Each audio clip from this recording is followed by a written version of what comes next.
Hi everyone! This video is my improvised explanation of the entire Celeste 90% task as of May 13th, 2025, which is 21 minutes and 23.058 seconds. I will not be going over absolutely everything, partially because it would take too long and partially because there are some things that I still don't quite understand. But my goal with this video is that anyone from someone who just finished the game yesterday to a tasser with years of experience should learn something. I will explain as much as I possibly can. So here we go.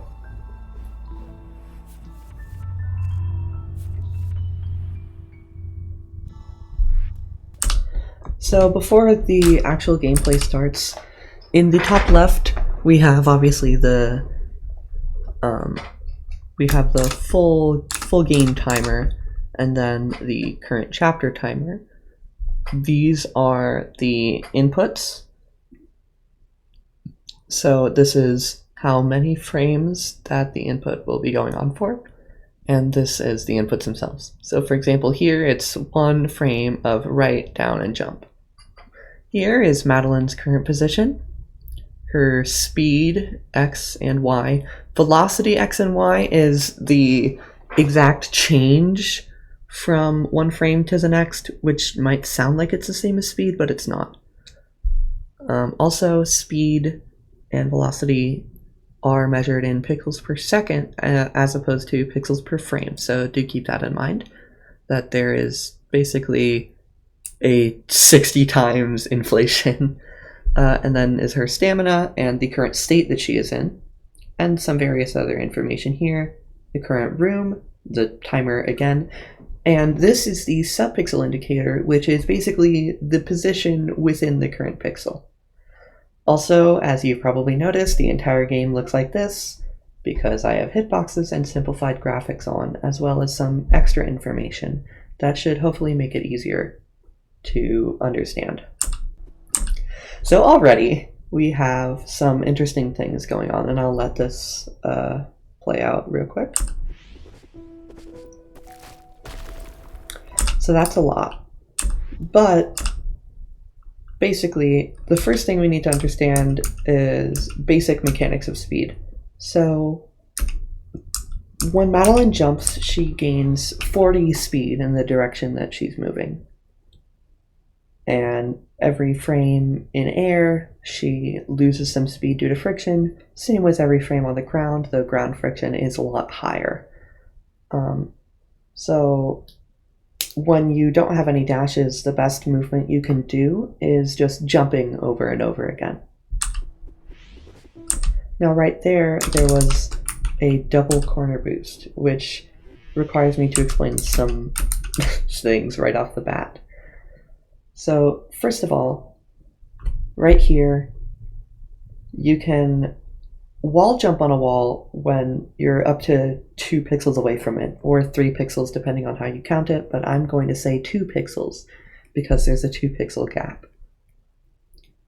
So first we climb jump on the wall, basically just grabbing and jumping as you normally would.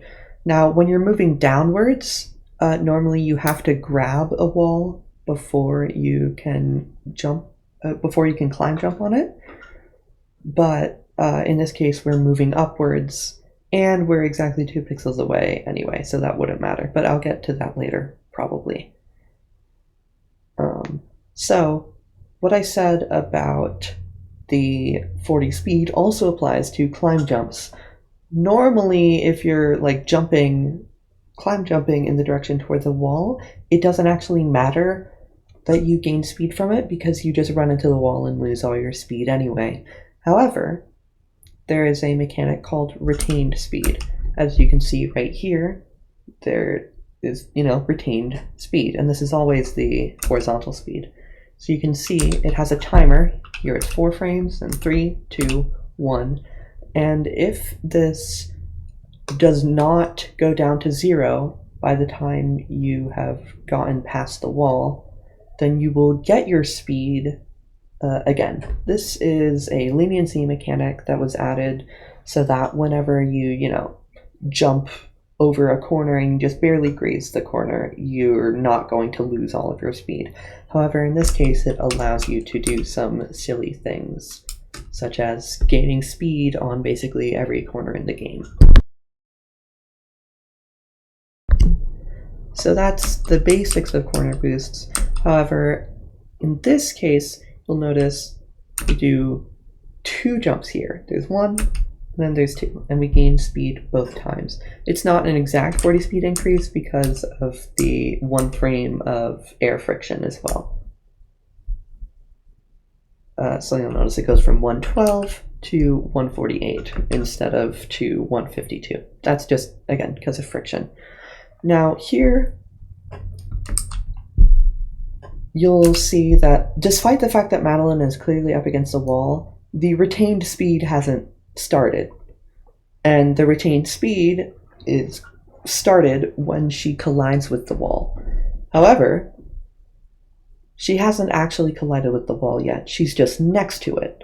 So right here, you can see if she was 0.079 pixels farther to the right, she would be fully on this pixel instead of this one. Technically, her position is in the bottom right, but that doesn't really matter. And so she would collide with the wall. And when you collide with the wall, it puts you back in the middle of this pixel. So her subpixel indicator would be right here. And then it applies the retained speed. And when you have retained speed, you can't do anything to affect what your retained speed will be afterwards. So if she were to do, for example, a 3rd climb jump here, it wouldn't matter because her retained speed is already 184. You can't do anything about that afterwards unless you go in the opposite direction from the wall, or you go above, below the wall, or the wall no longer exists. We'll get to that later. So that's why you can't just keep doing corner boosts until you run out of stamina. But in this case, if you have low enough speed, you can do 1 corner boost, and then since you haven't collided with the wall yet, you can do another one. And so both of them actually contribute to your speed, and so we get what's called a double corner boost. Now, a crouch jump is slower than a regular jump. You lose some speed from the crouch jump as opposed to a regular jump. However, right here, it's done just because there is no faster way to get exactly 2 pixels away from the wall here.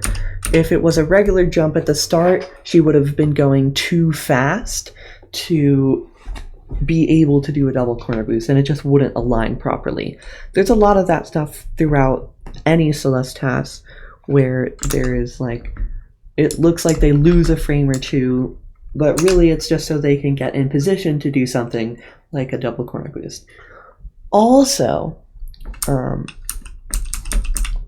notice on the frame that she gets past the wall, she is still on the pixel just above the floor.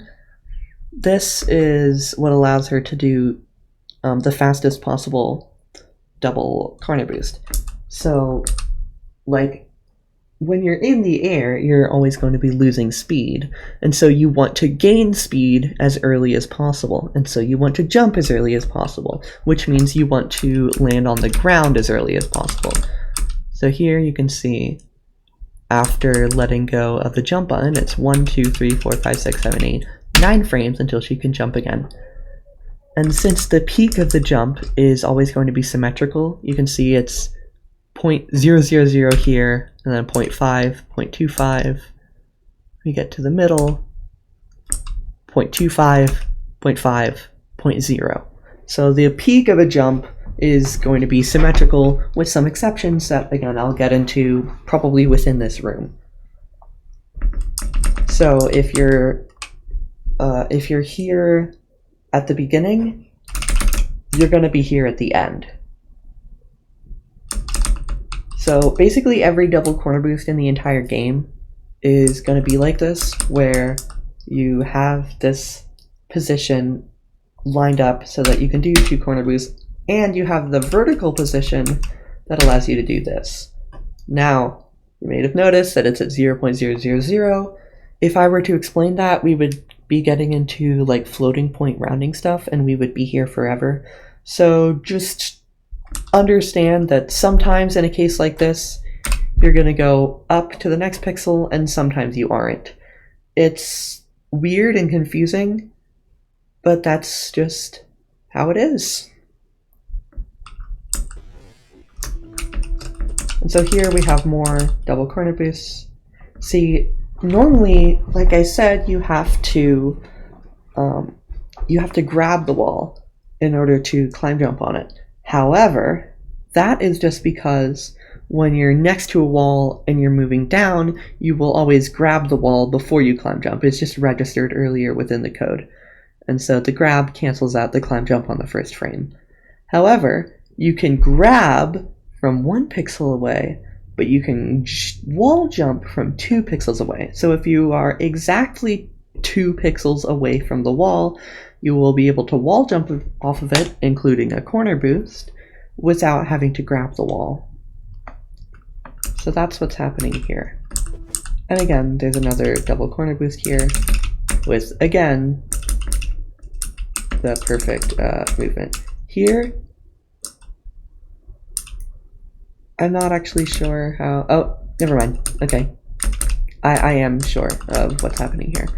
So notice that they stop holding right here, even though that shouldn't do anything. Since they have retained speed, it shouldn't change anything. Because remember, unless you move away from the wall, there's nothing you can do, or move in the opposite direction of the wall. There's nothing you can do to change the speed. So not holding right for 1 frame shouldn't do anything. However, remember what I said about colliding with walls, putting you in the middle of the pixel. You can see here, she's about to collide with the wall on the next frame. Then here, she's collided with it, and so it puts her at the middle horizontally. This also applies to ceilings and floors, but it's vertical instead of horizontal, of course.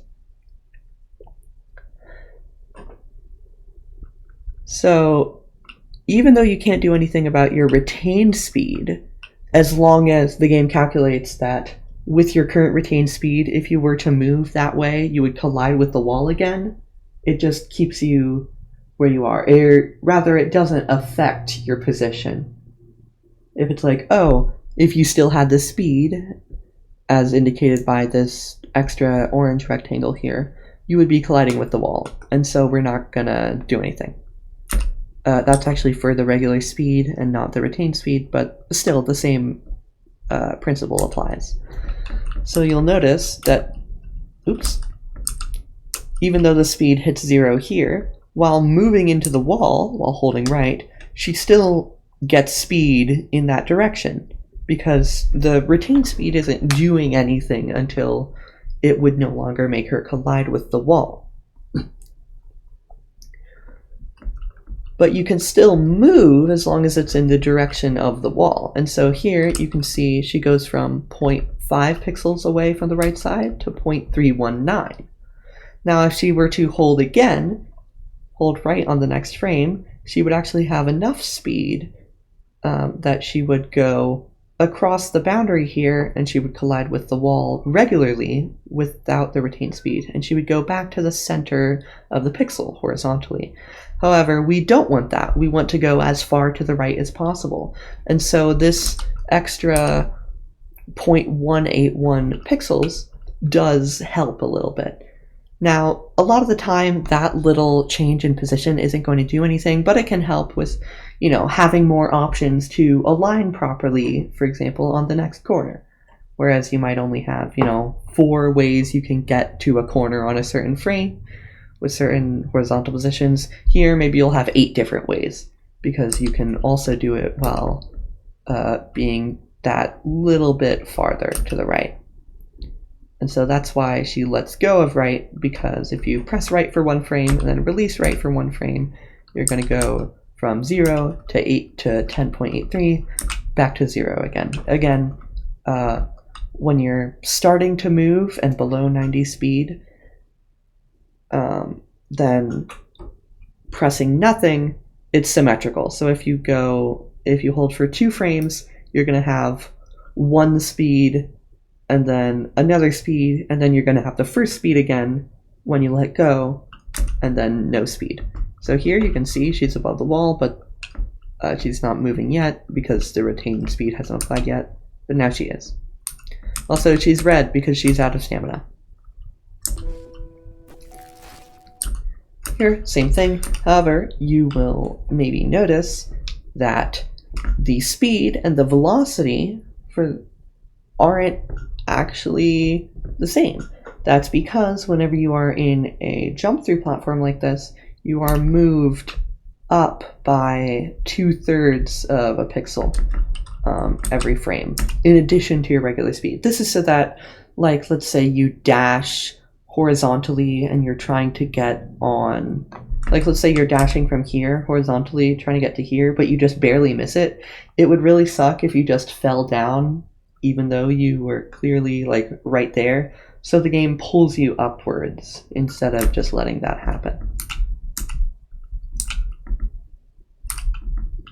So we got another double corner boost here.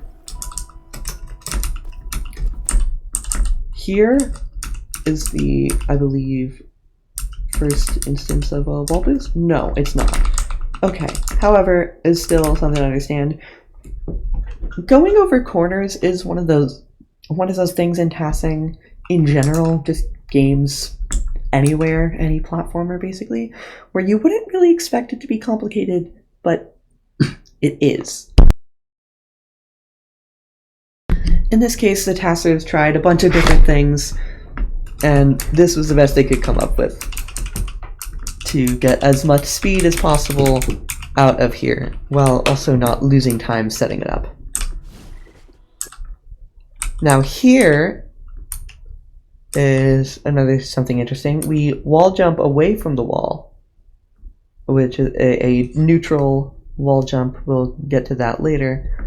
But then since Madeline is still within, since Madeline is still within 2 pixels of the wall, she is able to, let me get back there.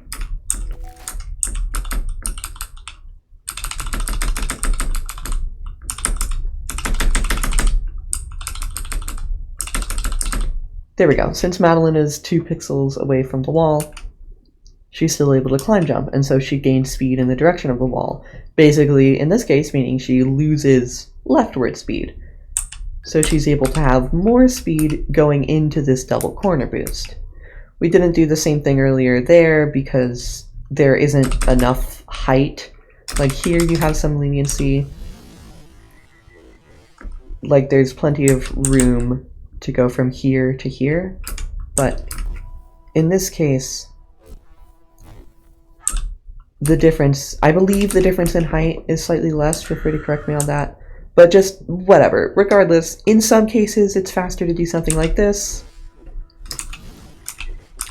and in others it's faster to do something like this. Okay, it seems like the difference in height is actually less here, so I'm not really sure what's going on. Just understand that people tried it out, and this was the best thing they could come up with. Here, we have the first cutscene, and simply skipping this cutscene puts you over here. Don't worry about this animation, it doesn't matter. Now here we have jumping over and over again, of course. And then right here, Madeline is going to do something weird. So, she just jumped in midair. Now, how does that happen, you might ask? Well, notice every time we go on the ground, we have this timer that says Coyote. This is a reference to Looney Tunes, with Wile E. Coyote being the biggest example, I think. I haven't watched it because I'm not 80, of, you know, gravity doesn't apply until the character realizes that it should apply, and then they fall down comedically. In this case, Coyote time in all platformers, not just Celeste, is a term used to say you have a couple frames after leaving the ground where you are still able to jump, right? So that you, like, let's say you jump right here instead of right here, it would feel unfair if you just weren't able to jump, and so there's a bit of leeway given. However, we can abuse that leeway quite a bit. Quite a bit. So you can see on the last possible frame, she jumps.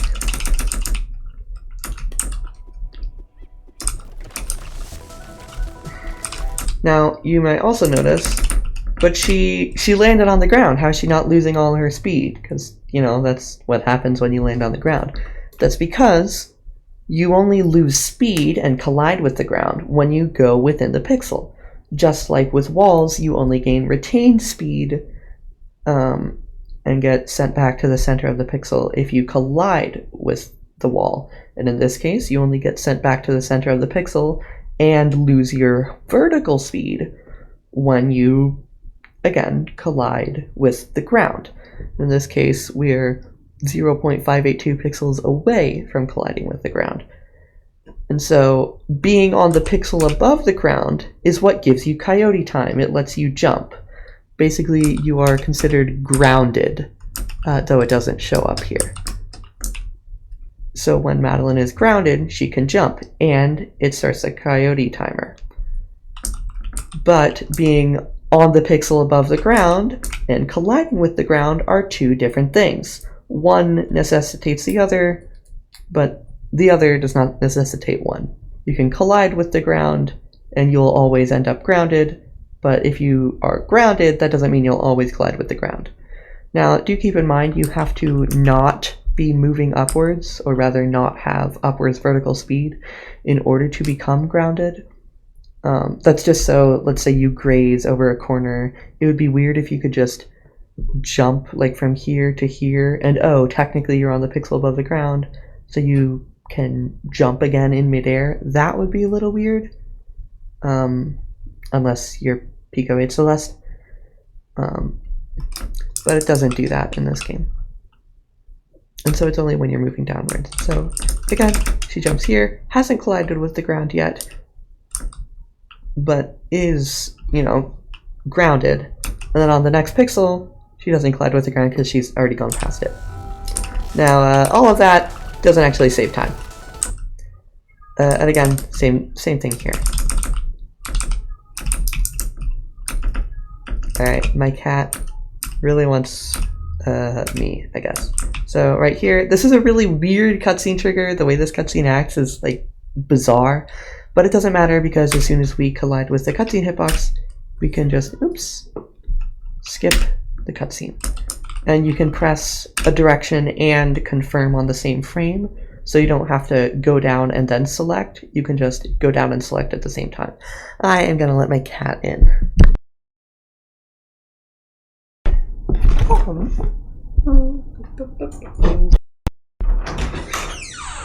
Yes.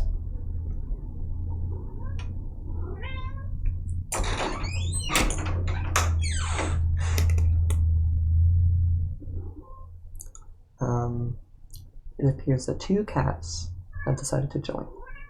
This is abnormal.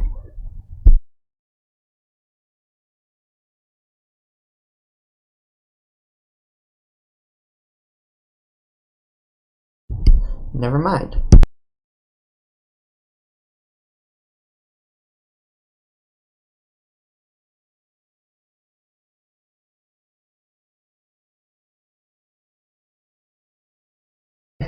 It shouldn't happen again, but it probably will.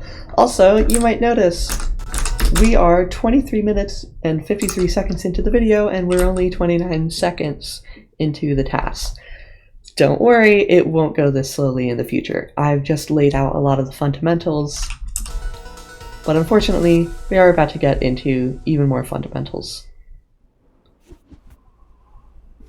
Now, the menu doesn't matter, it's not counted for the time, but we do still do it as fast as possible.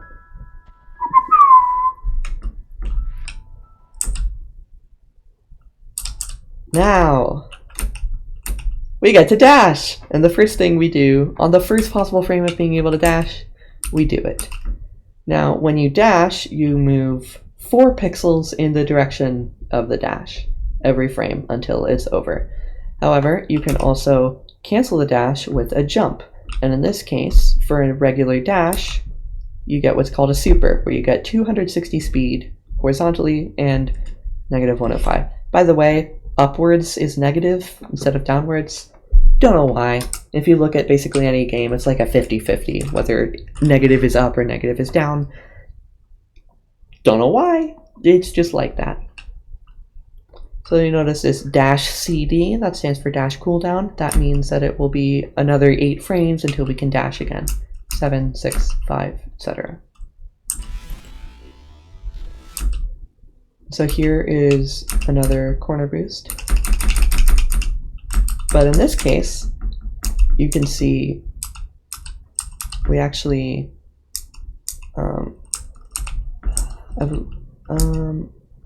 yeah, you can see here the retained speed timer ends and we're still colliding with it, so we lose all our speed here. However, we're going to do something interesting. We're going to do a hyper. Basically, if you dash diagonally down and then jump, you are able to do a jump that doesn't go as high, but it does go significantly faster. 325 speed as opposed to 260 speed, but negative 52.5 as opposed to, what is it, 105? Yeah. So you get more horizontal speed, but like less than half the height. Normally it takes 7 frames until you land on the ground again. 1, 2, 3, 4, 5, 6, 7. However, in this case it took 6. Since we are moving on this frame less than 1 pixel, because it's less than, or I guess greater than -60, but shut up. Since we're moving less than a pixel, if we were to, let's say, be at the bottom of the pixel here, and still at the top here, again, since this is symmetrical, we would still just be on this pixel above the ground again. And that's what happens here. You can see we're in the bottom 1/8 of the pixel. Since this moves you up 7/8 of a pixel, if you're within the bottom 1/8, then you will still be on the pixel above the ground. And that's what's happening here. See, we're 0.034 pixels away from here. We could be up to 0.125. And then here, we've moved less than a pixel, and we are still on the pixel above the ground. So 6 frames from now, we will also be on the pixel above the ground because, again, it's symmetrical. Vertically, at least. So this is what's called a 6-frame b-hop. When you do a hyper and then jump on the ground again, that's called a bunny hop. And since normally you have to move for 7 frames instead of 6, that's just a regular bunny hop. But if you do this technique where you go within the bottom 1/8 of the pixel, you will again have a 6-frame bunny hop. And oh my god, can I stop accidentally pressing the back button on my mouse? And the answer is no, it is impossible. And so normally that is used to get a little more speed because you spend less time losing speed in the air. But in this case, it's partially that, but mostly just so we can start going up earlier. Alright, so there's a lot there. First of all, right here, you'll notice she's going to the right, going to the right, going to the right, and then she suddenly loses all her speed and starts going to the left. This is, as you can maybe tell by the text, called a wall boost. So during development, it was found that people would, be holding grab all the time, and sometimes they would correctly jump away from the wall, but a lot of other times they would end up climb jumping and then moving away from the wall. And instead of doing a wall kick, they just awkwardly move upwards. So the developers added something called a wall boost, not to be confused with a wall bounce, where if you are not holding left or right when you climb jump, you have 11 frames where you can go in the opposite direction and it will move you away as if you did a regular jump away from the wall. It also refills your stamina. So we go from 82.5 up to 110 again. Why is it 110 maximum going down by whatever it is instead of just starting at 4 and then and each one subtracts 1. Don't know, it's just like that. And it is what it is. So you'll notice that on the frame of pressing left, we actually don't go left. It just applies on the next frame. That also means it's not exactly the same speed as a climb jump, or as a wall jump, because we are losing speed from one frame of friction. Normally, a jump away from a wall will give you 130 speed, but in this case we get 125. But actually we get even less because we're not holding a direction here. And so this allows for a lot of things. But in this case, it allows us to go to the right and then go back to the left without having to just like run into this wall and go back. So it allows you to like go over a corner really fast and then go backwards a little bit, which is occasionally useful, including right here. And again, we dash upwards here. Now we get a corner correct. Basically, this is another leniency mechanic. Oops. This happens with floors, walls, and ceilings. Or should I say walls, floors, and ceilings? Why is YouTube not applying the speed properly? So basically, if you're within 4 pixels of a wall, or 4 pixels of a wall or floor or ceiling, and you're dashing, it will just snap you to there, so that you don't, again, awkwardly just hit the ceiling and fall down. You'll notice that it puts you in the middle of the pixel vertically. Same thing with horizontally. It'll put you in the middle of the pixel horizontally. And you'll notice, because of that, we actually go slightly more than 4 pixels up. We go 4.091 pixels up. Sometimes this matters. A lot of the time, it doesn't. But if we were, for example, up here, and we went up, we would still be in the exact same position because it just puts you on the bottom pixel of the wall. So if we were to be here and go up, we would only go up by 1 pixel, or worst case scenario, half a pixel. And so that can matter, and we'll get to that later. Here, after the screen before the screen transition, we do a wall bounce. This is like the vertical equivalent of a hyper, or actually more like the vertical equivalent of a super. You get more speed away from the wall, and you also go like faster upwards. However, entering a vertical screen transition resets your speed anyway, so it doesn't matter. And you will always be going up -105 speed every single frame for 11 frames. And that's just what happens when you go through an upwards transition.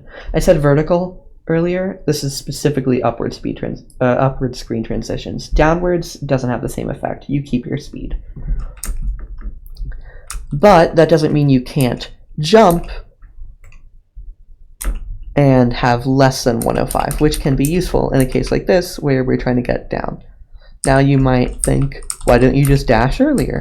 That's because, again, when you enter specifically an upward screen transition, you cannot dash for the next 11 frames, as you can see from this dash cooldown here. And again, you can see we're in the bottom 1/8 of a pixel, so on the frame of the hyper, ooh, would you look at that? We're actually not. But again, due to some rounding shenanigans, it just ends up working. So it's not exactly symmetrical, but it's close enough. And again, I'm not going to go into the specifics of this because I don't understand them. But yeah, it just is like that sometimes. And so even with this tiny discrepancy, we still get a 6-frame bunny hop. And again, a crouch jump here just for better alignment, even though it loses speed. We do a corner boost here, and then we immediately dash upright and do another corner boost here. look, we're so close to the wall that if we move just a 20th of a pixel to the right, we would collide with it and not be able to do a corner boost. Because remember, once you get that retained speed, it doesn't matter how many corner boosts you do, they're not going to affect what your speed is after you go above the corner. And so that's why there's a crouch jump here as opposed to a regular jump, because it loses a little bit of speed without losing so much speed that it just slows you down.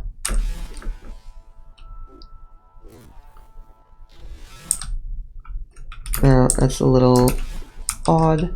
Here you can see going to the wall. When we jump, jump, and then jump again. Same thing as before. You can just do 2 jumps off of a wall because of that, and that can be useful. A lot of the time it isn't, but sometimes it is. And here we do a wall bounce, and then do some odd movement. Now remember what I said about speed being reset on upwards screen transitions. Somehow, Madeline just got a lot of speed. How did that happen? Well, watch what happens here. Wall bounce, okay.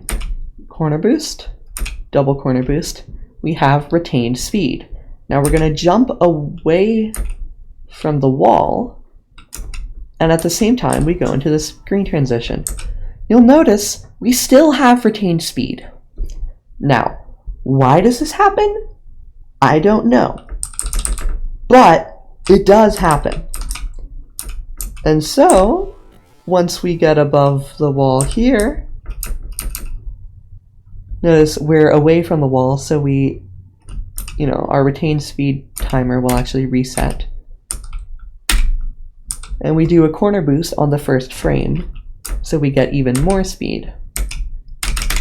And then we have a bunch of speed, like over the speed of a dash by the time we get over this corner. So again, double corner boost.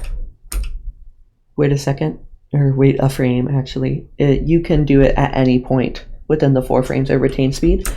Jump away from the wall. Actually, I think it has to be the first 3. And then we still keep that retained speed. Why? I don't know, but it happens. And it lets us do another corner boost here to gain even more speed.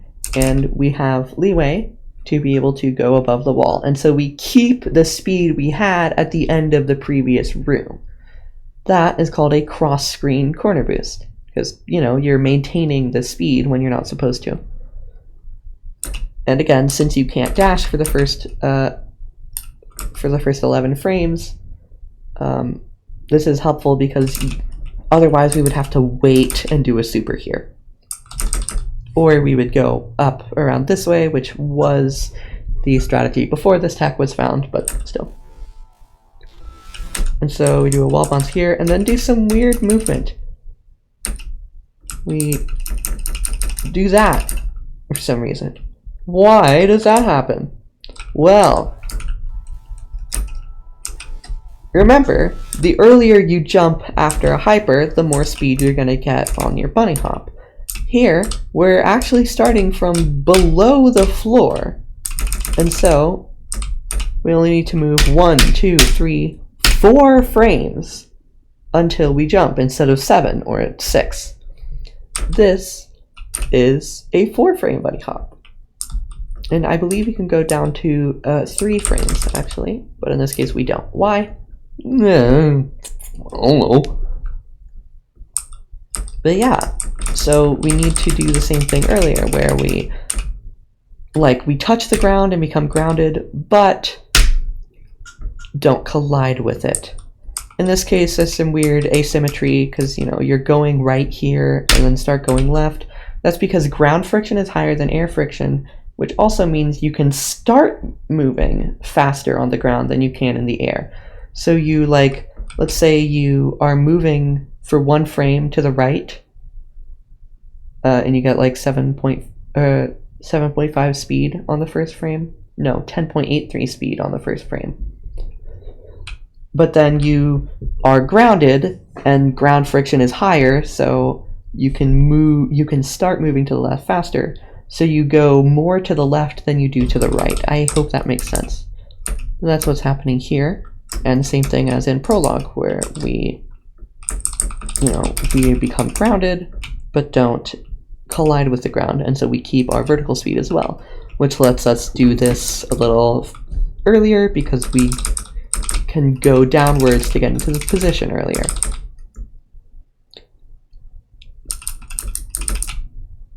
And there we go.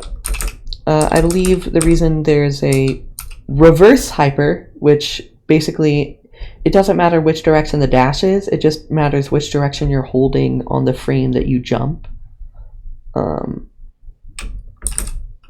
Yeah.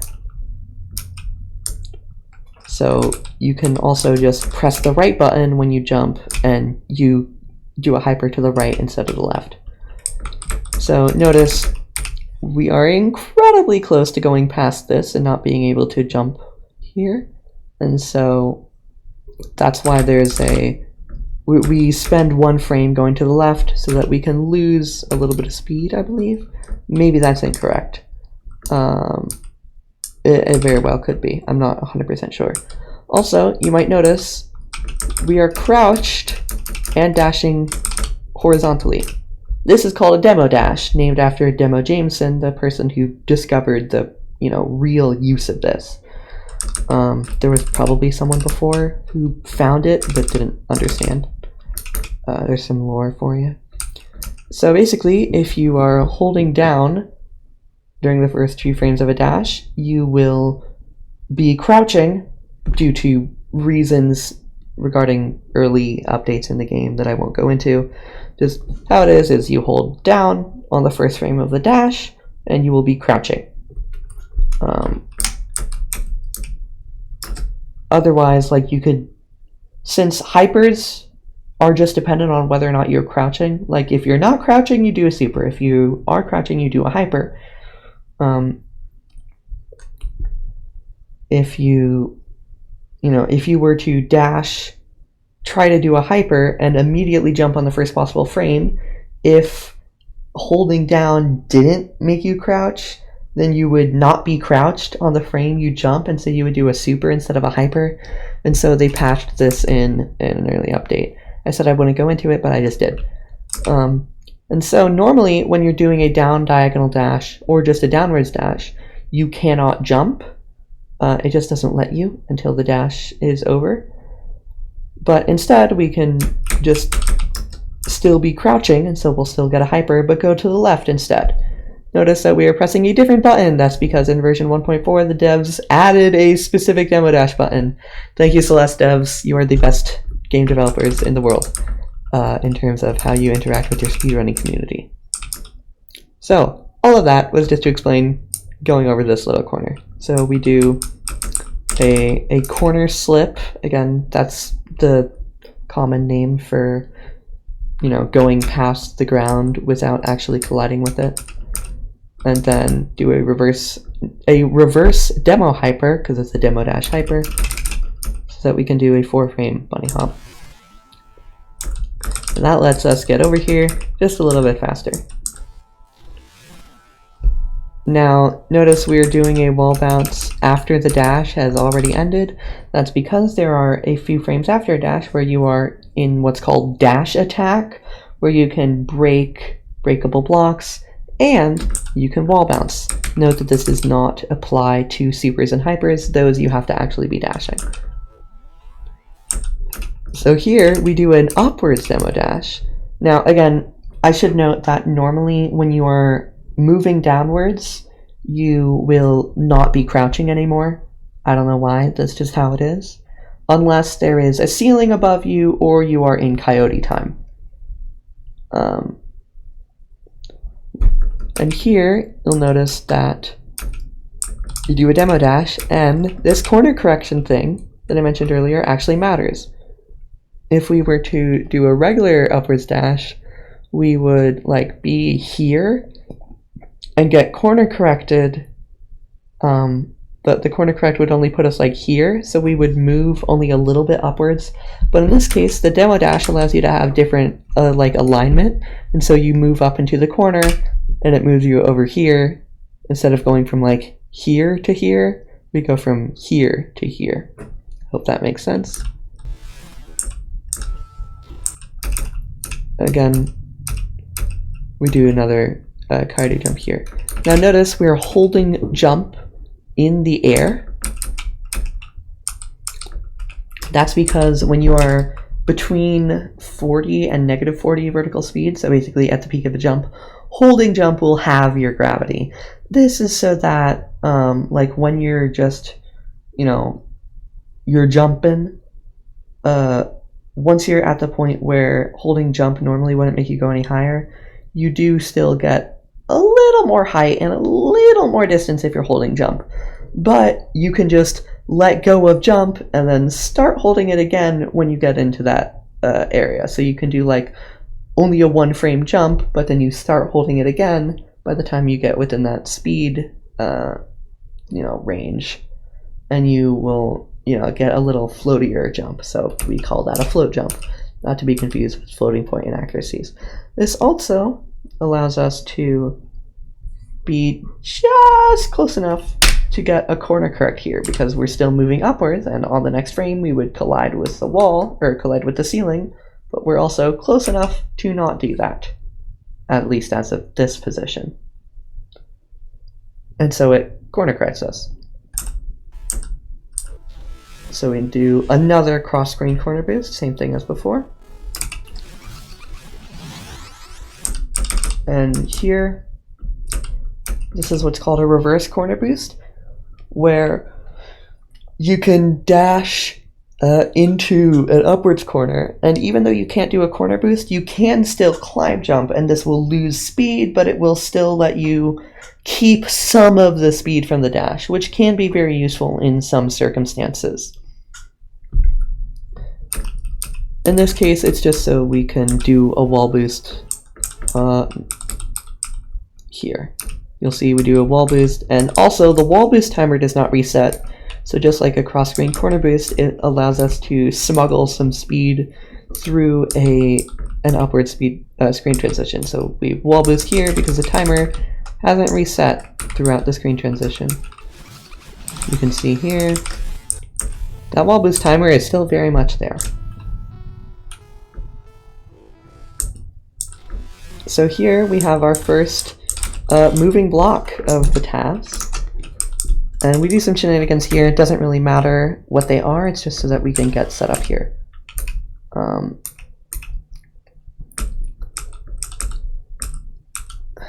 Now this gets weird, but don't worry about it. We do a demo hyper onto the moving block. I believe it's if you don't collide with the ground, then you will not get the speed of the moving platform. So we're able to just go right next to it, or right on top of it rather, and jump, and we won't get the vertical speed of the moving block. First jump off of a moving block in the entire task, and we don't get the momentum from it. But then we do, and we get this little lift boost timer, which I will get to in just a minute. So we do a regular hyper, and then we can, since the ground is moving up into us in this case, instead of just starting from a lower position, like with the 4-frame bunny hop from earlier, where we have, you know, regular positioning, but the ground is moving up into us, and so we can still do this 4-frame bunny hop. And so we do that here, don't collide with the wall, so we can actually climb jump here. But we still get the vertical speed. And even here, we still get the vertical speed, even though we're clearly not jumping off of this zipper here. But we still get the momentum as if we are. That's another abuse of a leniency mechanic. Notice, we have this timer called lift boost. And it has, you know, the speed that will be added, roughly. There are some exceptions, but they won't really matter for this task as far as I'm aware. And once you leave the block, you still have another 10 or 9 frames where the lift boost still applies. This is so that, like, if you're, for example, if you were to, like, just be standing on here regularly, and then you jump, like, the frame after the block stops moving, you wouldn't get any of the momentum from it, which, again, is awkward, and nobody would like that. So they added the lift boost mechanic. However, the lift boost does not go away once you've jumped. And so right here, we can do a climb jump with lift boost and it doesn't go away. This will allow us to do some shenanigans later. Note that these shenanigans only really apply to horizontal speed because there's no way to like add speed really. You can only set your speed to something. For example, when you jump, it's negative 1.0 or negative 105. The only way you can add speed is with the lift boost. And so even though we have more speed and should theoretically gain even more from the lift boost, it doesn't matter because we just get it set to 105 and then have the 130 added instead of, you know, like adding some amount of vertical speed. Whatever. Basically, any jump is going to have the same vertical speed unless it's a wall bounce or a hyper. And future will not, like future jumps won't apply. I hope that makes sense. I can't think of a better way to explain it. But again, that's just what's happening here. Now, we could dash here and save a little bit of time. However, the fact that we do a crouch jump here due to reasons, I assume, means that you can't do a demo dash if you're already crouching for some reason. And so we have to wait until we're underneath the ceiling where, you know, uncrouching would put us in the ceiling. And then we could dash. But we actually don't because dashing would lose time anyway. Due to, again, reasons.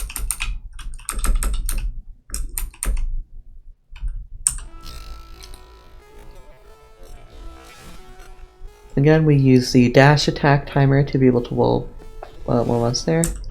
Same thing here, using a demo dash to lose less speed on the corner correct. Here we do a reverse hyper, immediately followed up by an upright dash. So notice when you do a dash above 240 speed or above 169.7 speed in the case of a diagonal dash, you actually get the speed, your speed will be retained throughout the entire thing, and if it's above the regular dash speed, you will retain whatever speed you had on the previous frame.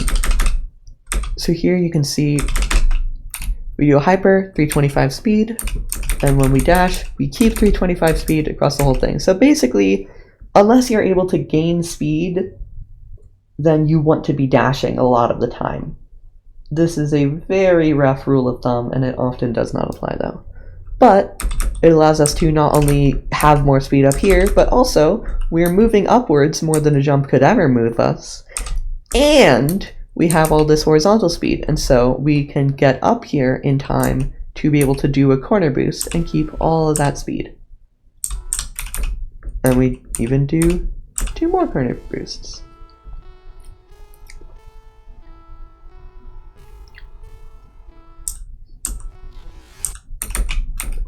Technically, this is an ultra. When you do a down diagonal dash, the next time you collide with the ground, you will be forced to crouch on the first frame of ground collision, and you will get a 1.2 times speed multiplier. As you can see here, 161 minus friction times 1.2 gives you 188. And you can jump on top of that. So basically, whenever you land on the ground after a down diagonal dash, you get a little speed boost. And this isn't just additive, this is multiplicative, and so this will be very important. Very, very important later. But in this case, it doesn't really matter. Here we actually go above, because it's faster to go up through this route. There's another corner correct here. And then a hyper. And a bunny hop, but it's crashed this time. Don't mind that's do-do-do-do-do. That's just the hidden, or the fake wall revealing itself. Now, note that because a corner correct will always put you in the middle of a pixel, whether that be horizontally or vertically, we wouldn't be able to do a 6-frame bunny hop here. Notice they totally could have manipulated it so you're in the bottom 1/8 of a pixel. However, the corner correct will always fix your vertical position in the middle anyway, so whatever manipulation wouldn't matter. And here's a real ultra, or ultra dash, but we just call it an ultra. So here we, dash diagonally down into the ground. Now you have to land on the 15th frame of the dash or later, because if you collide with the ground during the dash, you'll just lose all of your speed. But if you do it after the dash, you won't. And down diagonal dashes, as opposed to upwards diagonal dashes, keep your speed after the dash. Why? Ask Maddie Thorson. And Barry, probably. Noel Barry. But that is what allows us to do ultras. If we have enough height, if we have enough wiggle room from here to here, not wiggle room, we just have enough height here, then we can land on the ground after the dash has ended, so we don't lose our speed and instead get that 1.2 times multiplier, and so we can get a ton of speed. And that's the first real ultra. Let me do a demo dash here so that we can get lower earlier, because like if you were to dash regularly, you would not have the leeway that lets you corner correct. But with a demo dash, the top of your hitbox is just here, and so that's within corner correction range. Oops.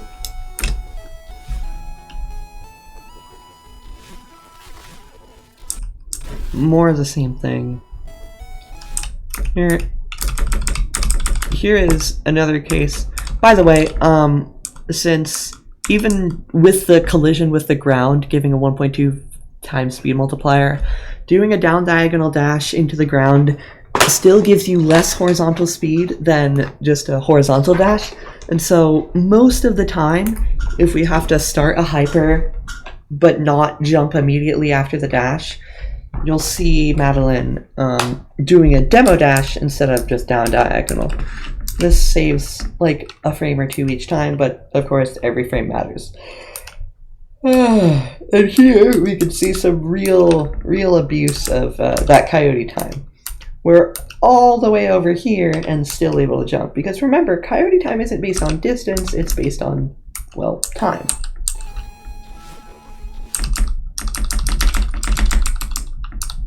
Here, we do a wall bounce, but that gives us a lot of speed and we would overshoot this platform. So we do not one, but two climb jumps to go back to the left. Because remember, even if it's not in the direction you're moving, a jump will add 40 speed in whatever direction the jump is. Here is another ultra. So from that previous room, we keep the speed and are able to do an ultra here. Let's watch that in slow motion.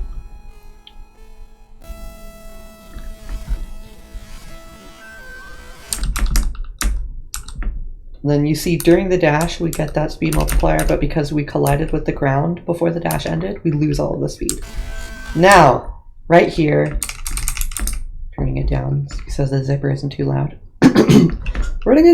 We are gonna do something very weird. Very, very weird. So just watch this.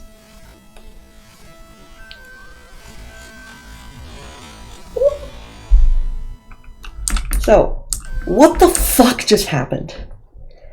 This is one of the more obscure techniques in the game, which makes it funny that we're getting into it so early. We're not even a minute into the run by in-game time.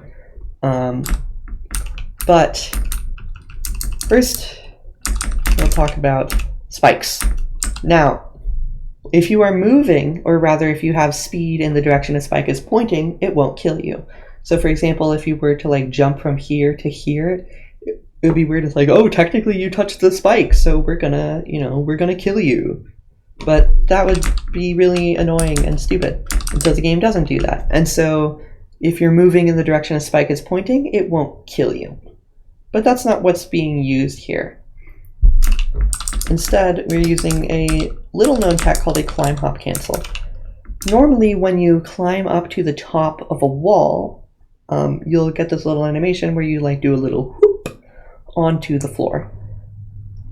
during this time, you are moved with a moving block. So, like for example here, we do this climb hop, and it would be weird if we weren't still moved with it, even though technically we might not always be touching the moving block, and so we're not riding it, as the code would say.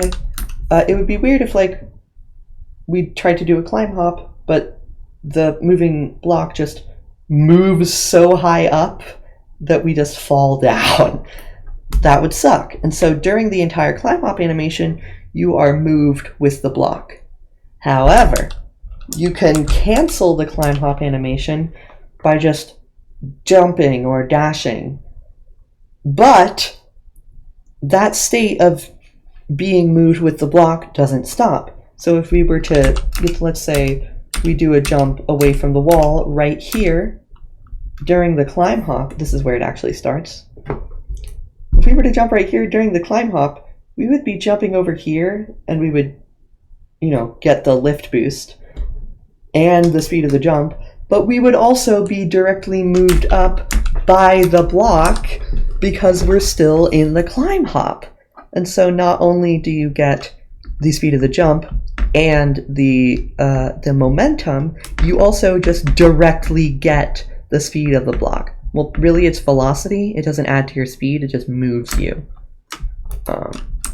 Which, there is a difference.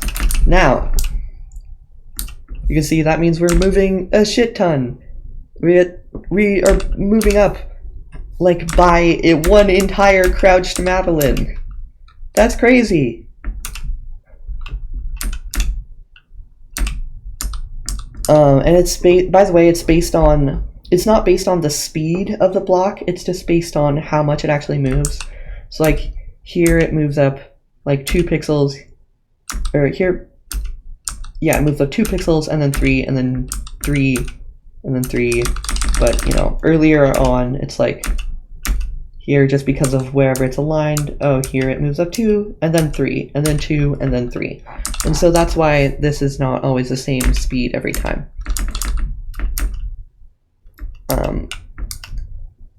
So that doesn't answer the question. Why does that let us jump on the spikes? You might think it has something to do with what I mentioned earlier of not being killed by spikes if you're moving in the direction they're pointing, but that's actually incorrect. In this case, since you're dashing upwards, you can't just freely move during a dash, and so you would just be going straight up. So you would still die. However, we get another thing. Notice right here, we have 2 different hitboxes. This is where Madeline's hitbox is supposed to be. This, the pink one, is where it effectively is. Now, you might have noticed that Madeline actually has 2 hitboxes. This red one, which is also underneath the green one, is her tile collision. She will, collide with a wall or a floor or a ceiling if the red box intersects one of the orange boxes.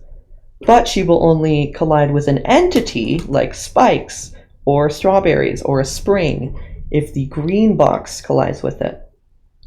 This is another leniency mechanic, so let's say you're jumping, let's say these spikes were like here instead. If you were to jump over here, or no, if these spikes were here and they're pointing this way, you would like jump over them and you've gone like over the spikes, but you still die to them, and that would just be annoying. So this is another leniency mechanic.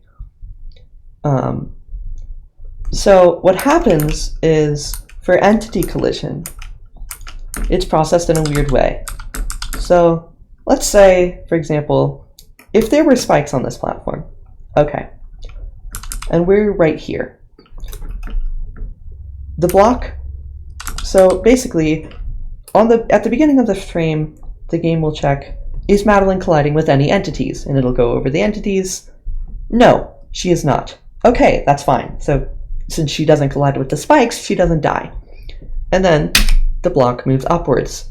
The spikes also move upwards. Then, and only then, does the game process tile collision, which includes these. Any orange hitbox basically is a tile. So even though these are entities, they still have tile collision. So like right here, the block moves up.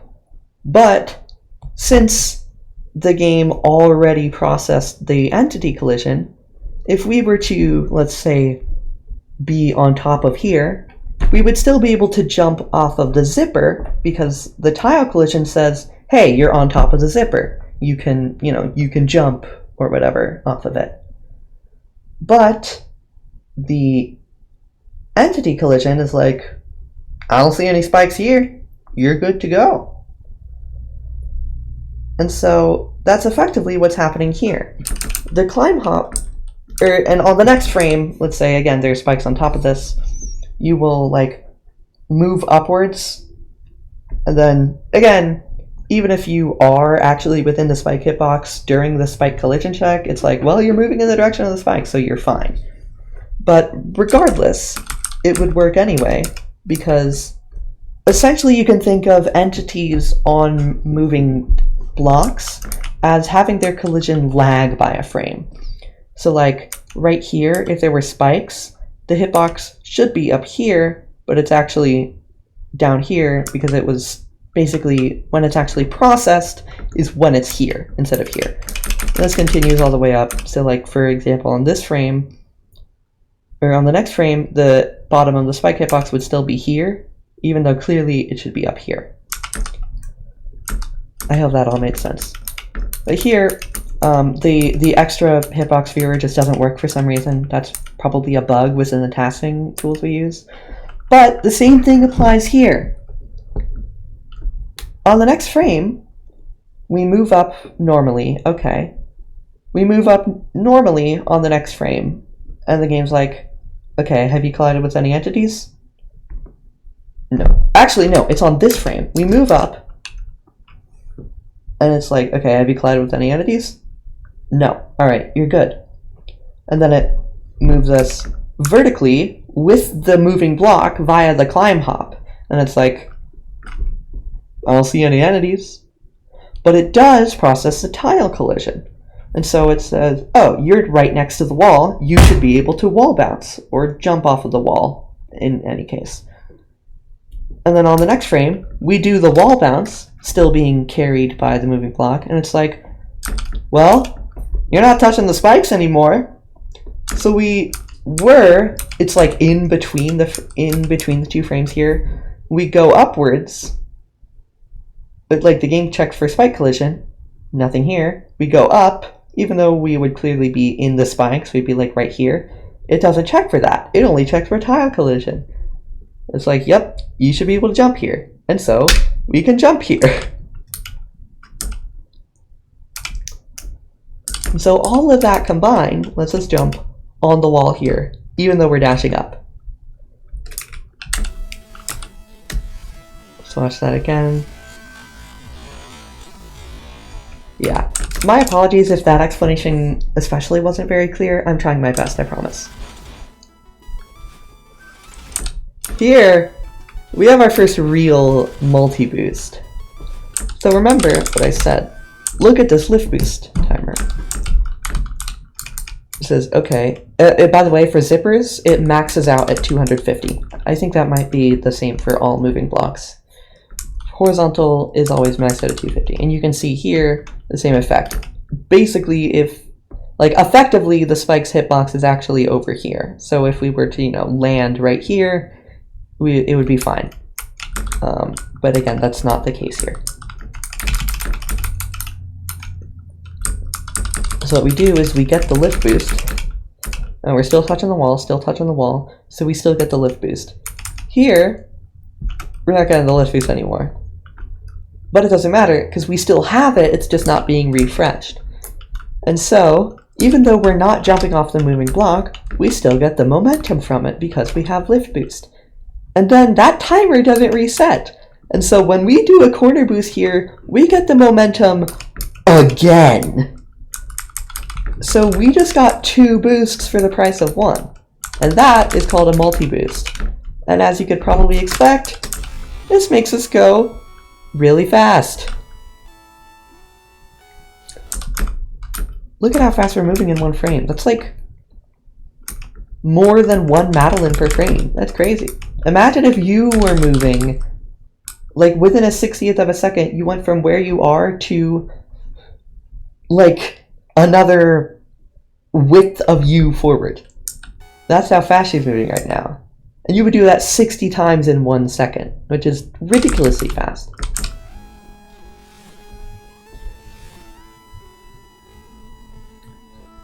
So I believe everything else in this chapter should be stuff you already understand.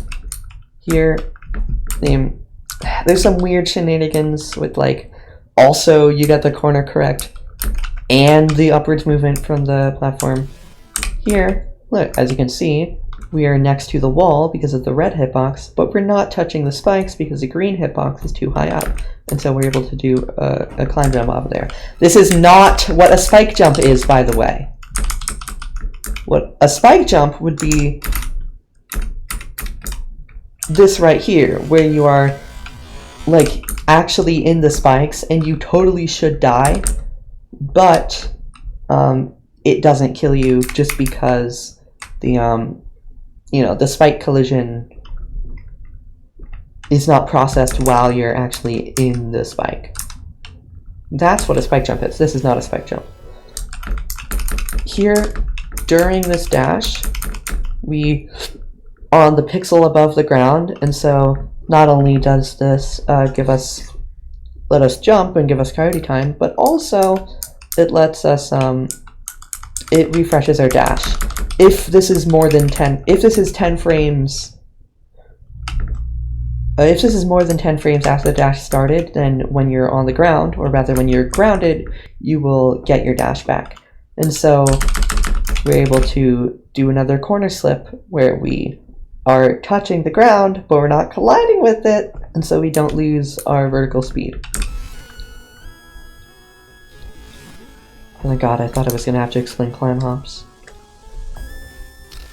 Or ceiling pops, not climb hops. Yeah, it's just more of the same like the rest of this. Notice here, retained speed also applies for going downwards. We touch the wall, get the retained speed, and then by the time the retained speed timer is over, we're not touching the wall anymore. So just like going over a wall, you can also keep your speed going under a wall. Also, screen transitions refresh your dash. Alright, there is one thing I have left to explain. Notice, at the beginning of the jump, she has 55 stamina. She does a climb jump, so that depletes some of it. She's down to 27.5. But then, she magically gets it back! It's at 55 again. That is the other use for a wall boost, where you can get your stamina back. And so essentially, since we can do another climb jump here, we do 2 climb jumps for the price of 1 climb jump of stamina. And so that's called a half stamina climb. You know, you're climbing up basically the same amount. It's slightly less, but basically the same amount with half the stamina. So if you look at that again, you can see she does a wall boost and then immediately goes back to the left.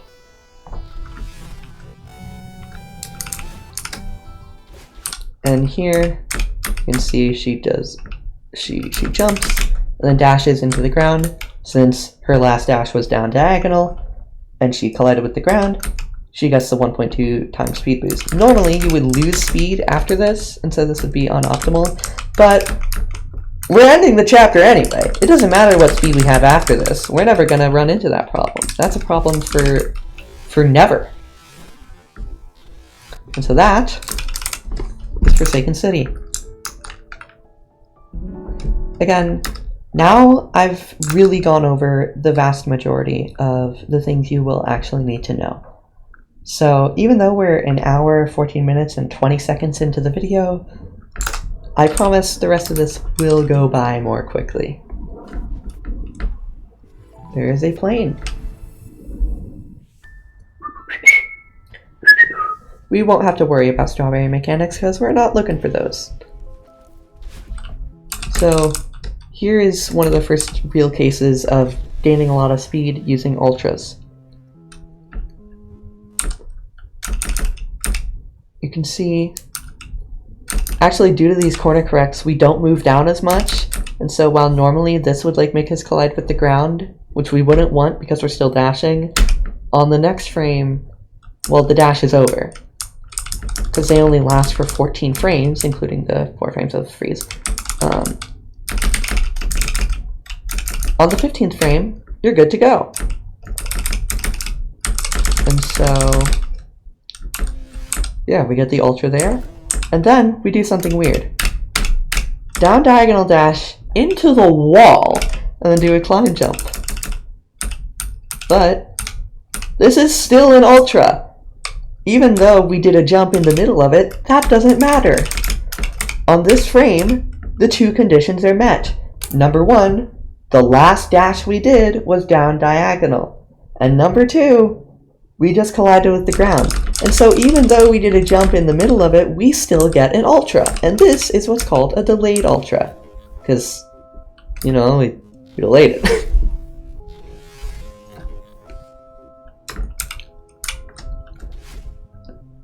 Also, if you hold down, then you fall faster. Asterisk. So this is our first like breakable block that we do anything with. Note that we would be able to jump here because even though we're moving up, on the frame that we collide with the moving block, it's like, okay, you don't have any vertical speed, or you don't have upward speed and you're on the ground. Okay, cool. You can still get coyote time. By the way, jumping does get rid of your coyote time. Otherwise, you would just be able to double jump everywhere. However, in this case, we just dash instead. Now you might notice, we go from being above the ground to being on the ground again. That's because if you are like just a couple pixels above the ground and you do any dash intended to be a horizontal dash, but this applies to any of them, you will just you'll just get snapped back onto the ground. So like, for example, right here, if we were to dash and we were 1 pixel higher, we would go over here and we wouldn't be able to, you know, jump off the ground until the dash is over, even though we're clearly just above the ground. And so again, that's another leniency mechanic. Another delayed ultra right here, though it's a less significant one because, you know, we don't really do much with it, but it's there nonetheless. There's another reverse corner boost here. Normally, if we were to just jump from here to here, we wouldn't get enough height to touch this dash crystal. But with this reverse corner boost, we sacrifice some horizontal speed to get another jump.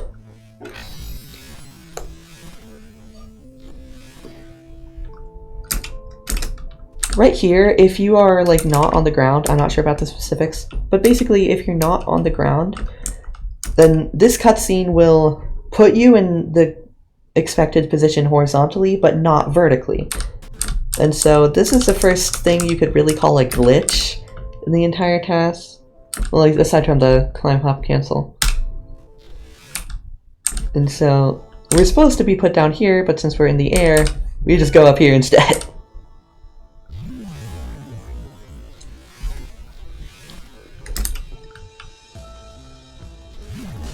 Now, when you notice that, you know, we're still on the ground during this, so you can jump right out of a dream block. Okay, yes, Charlotte, you can leave the room. You can jump right out of a dream block, but also it gives you coyote time. And this is an exception to what I said about jumping getting rid of your coyote time. If it's out of a dream block, it actually, like, the initial jump from here to here does not get rid of your coyote time. Any jump after this will. And so you're able to jump and get the 40 speed from it, and then jump again and get another 40 speed. And this is what's called a double dream jump, or a dream block double jump. Either way, it's the same thing.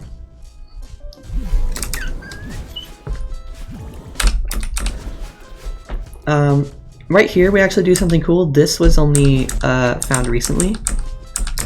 like within the last couple of weeks, I think. We do an upwards demo dash, and then since we are just barely not touching the wall, we're only 0.014 pixels away. That's like less than a 20th. And so we go on this frame. After the dash ends, you're able to freely move again, and so you can move to the right, and now you can see we're underneath the dream block.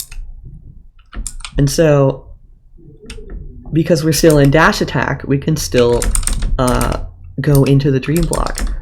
And even though we should just be going, going next to it, since we were just barely able to get underneath it here instead of to the side, that means that we go through the dream block just like that, which is cool.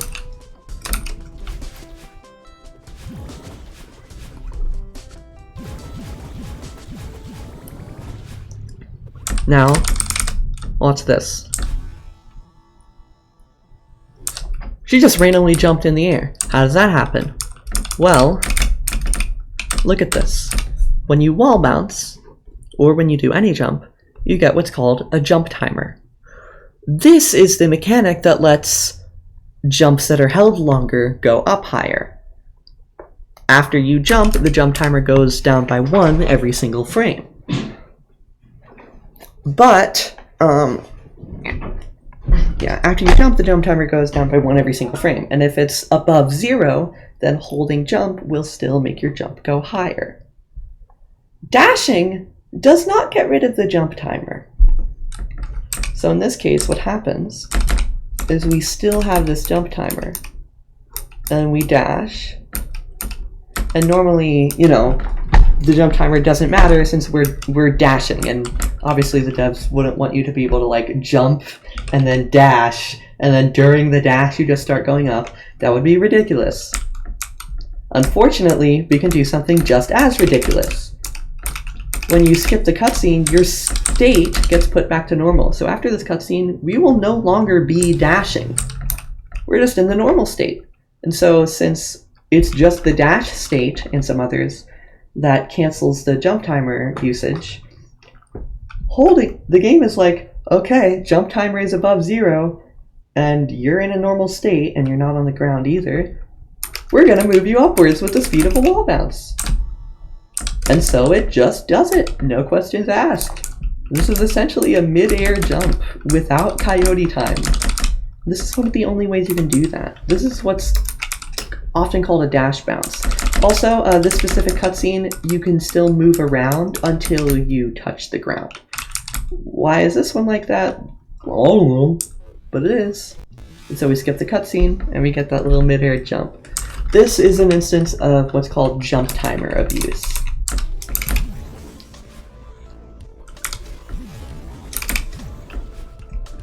Everything else here should make sense. So if you are still like within the dream block, even if you're in a wall, it doesn't matter. Like, you totally should die here, but as long as you're in the dream block, you're fine. And so we can get this ridiculous thing where we move up just so much during one frame.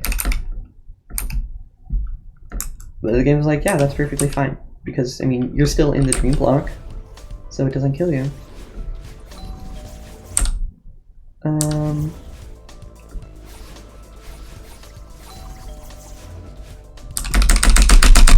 Here, you can see this is another use of an upwards demo dash where Madeline is crouched and jumps away from a wall will get rid of your crouch, but climb jumps will not. And so you're able to do an upwards demo dash and then climb jump through here.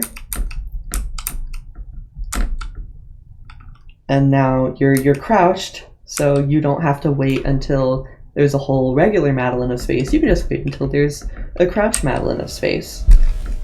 And so you don't have to wait quite as long. Right here is another like abuse of the corner correct leniency. Look, right here, we're moving up into the corner, but the game's like, okay, you're close enough to the corner on this frame that you get corner corrected. Oops. Whoops.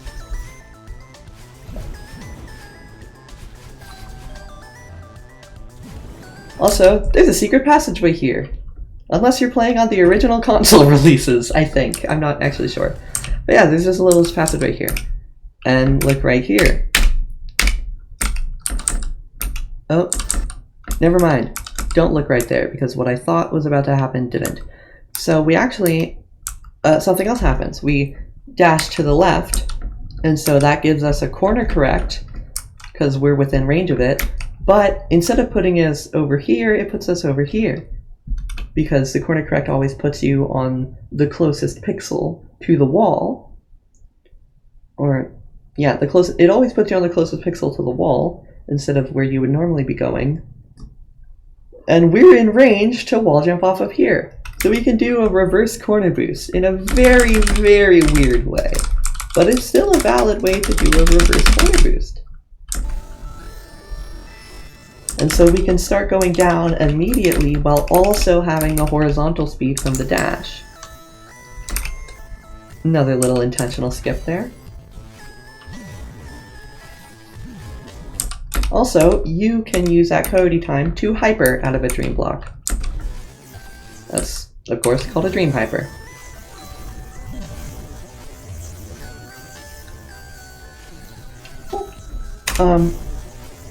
Right here you can see she totally should have kept her speed, but because the cast presses left here, that is the only way you can get rid of the retained speed. It's like, okay, you're going in the opposite direction. Clearly you want to go in that opposite direction, so we're gonna get rid of the retained speed. And so that's why, even though she should keep her speed, she goes from like 315 speed just down to absolutely nothing.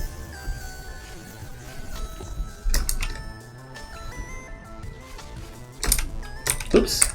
Oh my god, stop it. Whoops, you have to put the CD in your computer. Lots of corner boosts here. Never mind, only two. Yeah, hyper, corner boost, corner boost. There's a lot of stuff like that. And another corner slip here. Again, you can't jump while you're dashing unless you're colliding with the ground. Or unless you have... It's like, unless you collided with the ground during the dash, you can't jump during the dash. But the dash runs out before the coyote time does. And so you're able to do that. And that's called a coyote ultra, even though you don't actually get the ultra speed because you never collide with the ground. So whatever. Also, dream blocks will only like force you to go through them if you collide with them. Not if you just, or if you collide with them during a dash, not if you just go up next to them. So you're still able to corner boost off of them. Oh. Here, another weird example of the leniency that this game gives you. It's a combination of the dream block being in a wall, so you should die, but you're still in the dream block thing, and corner correction that allows you to jump out of here. Not only that, you can actually jump twice. And then you get corner corrected up here, so you can just move upwards in a really awkward looking way, but it works. Also, don't mind the rocks flickering, that's just a bug with the task tools. Another delete ultra. And here, we save and quit, which might seem odd. But that's because this wake up animation is so long that in terms of in-game time, it's faster to just save and quit and do the save and quit animation than it is to just wait for the wake up animation. There was a big, you know, debate about whether or not we should do this because like it loses time. In terms of real time, this is slower. But in terms of in-game time, it's faster. There was a poll after many, many years of refusing to do this. There was a poll and people agreed we should do this. So that's in the task now. And I'll just say, don't blink.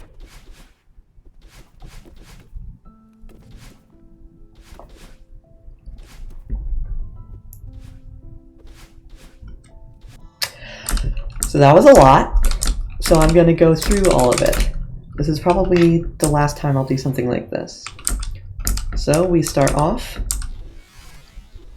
with a bunny hop, then we do an ultra, and then a delayed ultra, and then another delayed ultra, and we're able to jump on the ground, which gives us 40 speed, and corner boost, which gives another 40 speed, and then do an ultra, and then do another ultra. Note that horizontal movement is processed before vertical movement. So even though a straight line would take us down here, which would be underneath the floor, that doesn't matter because it moves you horizontally and then moves you downwards. So within the frame, you move right, and then you move down into the floor.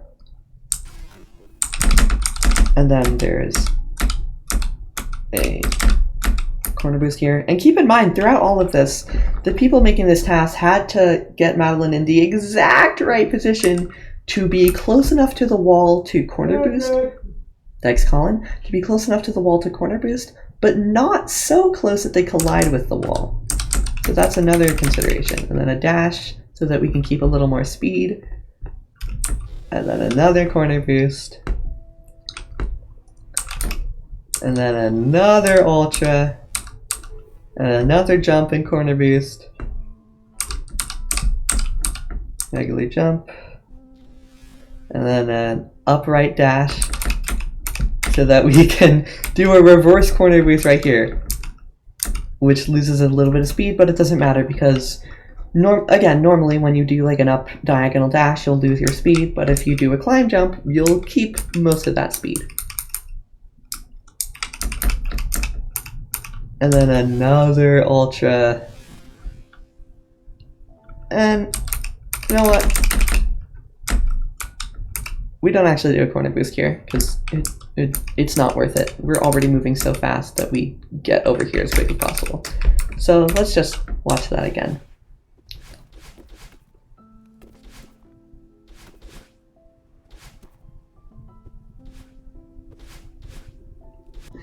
And there we go. By the way, because of OBS, there is a yellow rectangle around my entire Firefox window constantly. It's really annoying. How long have I been going? 1.5 hours, alright. Here, there's some more funny. Delayed ultra here. Collide with the ground. Jump. Another delayed ultra. Fun fact, this improvement right here was the one that pushed the task from 22 minutes down to 21. Yeah, and then there's another Coyote quote-unquote ultra here, getting into an actual delayed ultra. Again, using the fact that your dash refreshes on screen transitions. Now, keys are weird because where they are in their rotating animation actually affects how long it takes for the door to open, but you don't have to worry about that. Only the taskers do. Right here, just doing some shenanigans, and then you gain a lot of speed. Now, use the delayed ultra here. And then we jump, and then we dash into the wall. And then we do a hyper. You might think, what? If hypers always set your speed to 325 instead of adding speed, then why are you doing a hyper? That just gets rid of all the progress you made building up your speed. But then the door opens, and we have the speed again. That's because we go into here, we collide with the wall. So we jump here, we do a grounded ultra, we down diagonal dash into the ground, we get our 1.2 times speed boost, then we collide with the wall, and so we get our retained speed. Nothing we do except for going away from the wall in the opposite direction is going to increase or decrease our retained speed. And so even though this hyper would normally just set our speed to 325, it doesn't. Instead, nothing happens to the retained speed. And so by the time it runs out, that hyper has done nothing in terms of horizontal speed. And so we get to do another jump again here. And that is what's called a door ultra, because we do like a weird grounded ultra with the retained speed thing from the door. Here you can see we actually had to lose a little bit of speed, otherwise we wouldn't be able to ring the bell here. And then we speed through this next room. Also, this is our first berry. We will be collecting it, but it doesn't matter. Here's another corner slip here with just enough coyote time to be able to jump. Yay!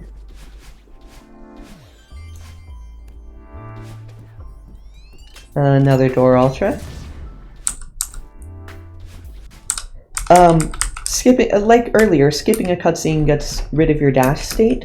So if you're still dashing at the end of, well, the dash and you've collided with the ground, you'll lose all your speed.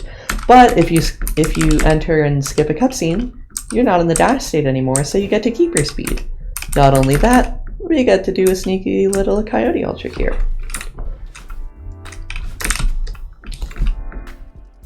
So we can just skip that entire room. Yippee!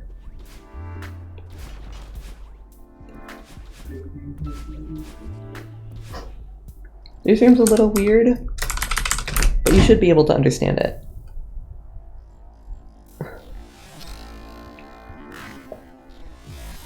So you get that one, and I get that one. And then we do a reverse corner boost here.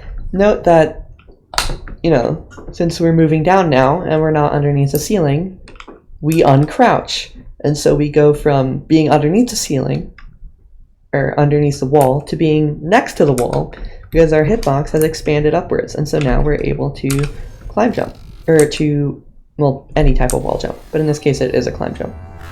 So let's do that again.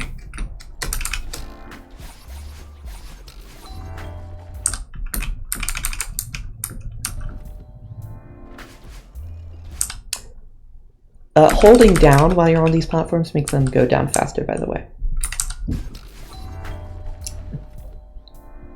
And here we do a reverse hyper and immediately do a grounded ultra so that during this dash we go faster. It doesn't affect the hyper after the dash, but it does still happen.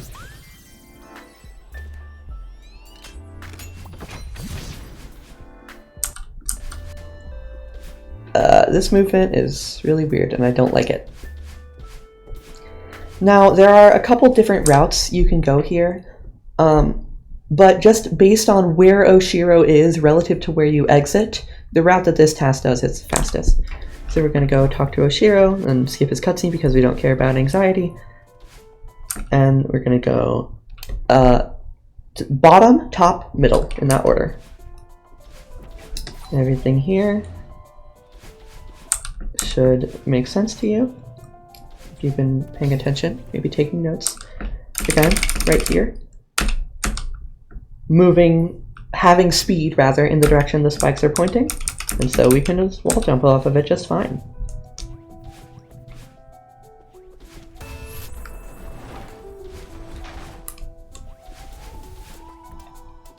Yeah, and you can see Yoshiro's right there. So we go here. Oh yeah, here's an awkward thing where we sacrifice some time spent gaining speed to get a lot of speed. So here we have to go all the way to the right and then do a reverse hyper and then a delayed ultra and then another delayed ultra, and that setup loses time, but the speed that you get makes up for it. Since we can just whee through the whole room. Yippee! Now here is our first real application of the demo dash. She just went through these spinners, or dust bunnies in this case. That's because, well, the gap, by default, the gap between spinners is 4 pixels tall. Madeline's crouching hitbox is 4 pixels tall. So we can just squeeze her right through. And that is the textbook use case for a demo dash. Well, actually it's one later, but you know.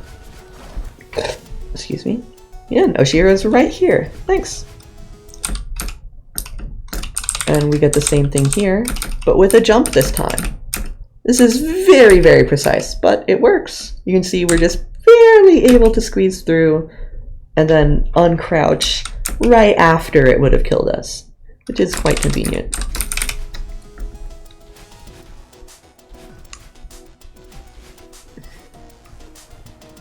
You would think that using more dashes there would save time, but nope.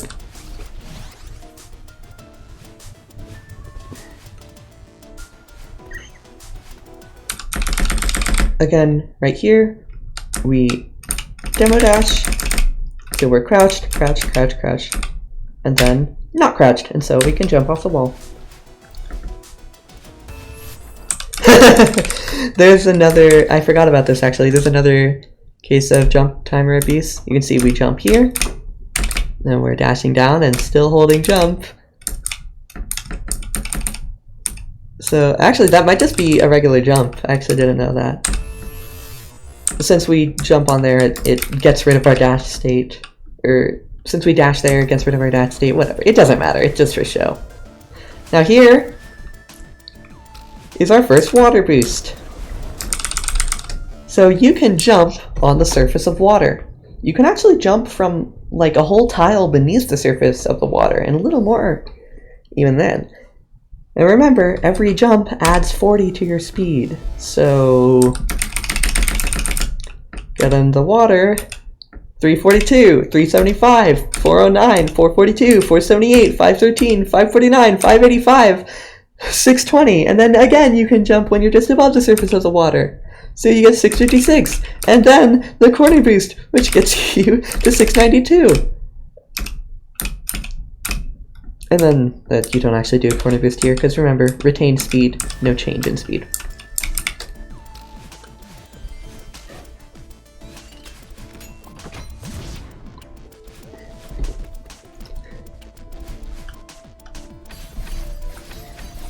And we're going to get the third case of going through spinners right here. You can see it's very precise, and I doubt that a human will ever go for this in a run, but you can see just slide right through there. It's very satisfying. I mean, look at that. Whee! Then we get another just regular old demo dash. And here is our first ceiling pop. So, if you are grabbing a wall, you can wall jump, of course. When you grab a wall, your vertical speed gets divided by 5. But that's not always enough to keep you next to the wall. Like if you go underneath the wall, like you might be at the very bottom pixel, and your speed divided by 5 still isn't enough to stop you from going underneath the wall. But that doesn't matter, because you're still grabbing. And in this case, it's actually, you can grab from up to 1 pixel beneath a wall, or 2 pixels, depending on how you count it.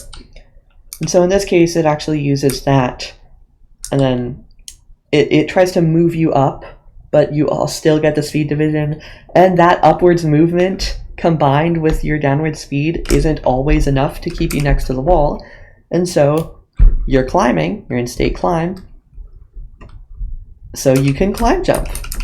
And so you can basically jump underneath the wall, which looks very strange, but when you understand it, it makes sense. And here is the textbook use case for demo dashes.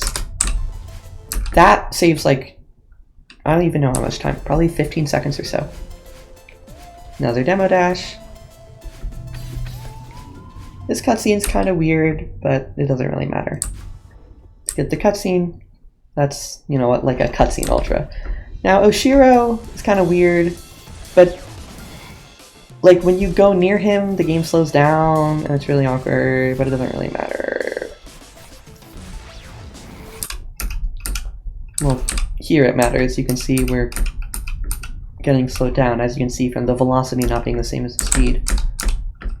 luckily, that does let us do a nice 6-frame bunny hop, so thanks, Oshiro.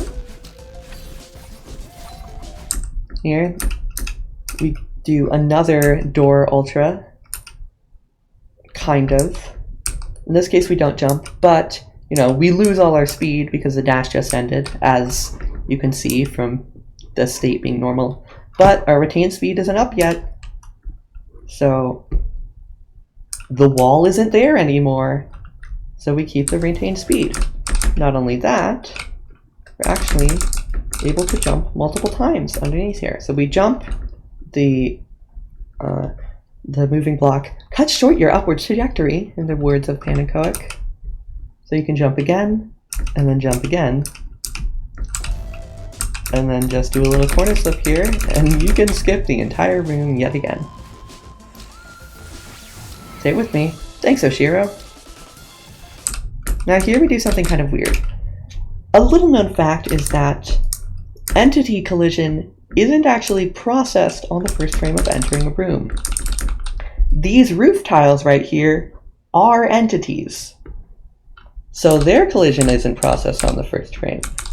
And that means when we go, if we go within one on the frame that we enter the room, it doesn't matter. We just go into it. They don't care. However, we're right next to the wall, so we can do a climb jump. And this allows us to do a delayed ultra. So we do the dash from the previous room. Technically, we're next to a wall, so we're able to jump. And that's what's called a roof clip, because, you know, you clip into the roof. We do it again here. Right in there. Another delayed ultra.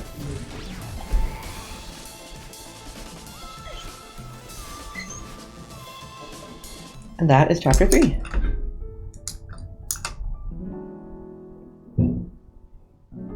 Apologies if you can hear my brother in the background.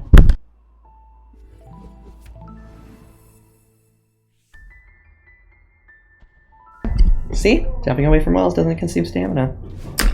Now, clouds are a little weird, but all you need to know is that, well, they give you speed when you jump off of them.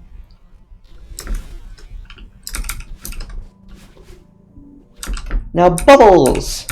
They will always put you in the center of them, and you can dash out of them immediately when you touch them, which is called a fast bubble. So our goal here is just get in the bubbles as fast as possible. And that's just the best way to do it. Here we're going to do another water boost, followed up by an upright dash. Oh yeah, there's a silly little coyote ultra here. And then a real ultra afterwards. And again, since skipping the cutscene puts us in the normal state, and so we're not dashing, and so we don't lose the speed. And now we run into wind. But it doesn't really matter because we're going so fast. You can see we basically skip 2 entire rooms here. Unfortunately, we do have to lose speed here. It's some more shenanigans with the clouds. Just a reverse hyper into a bunny hop, and we do get the speed from it here. And again, lift boost hasn't ran out yet, so when we climb jump, we corner boost on here, we still get the speed. So that's nice.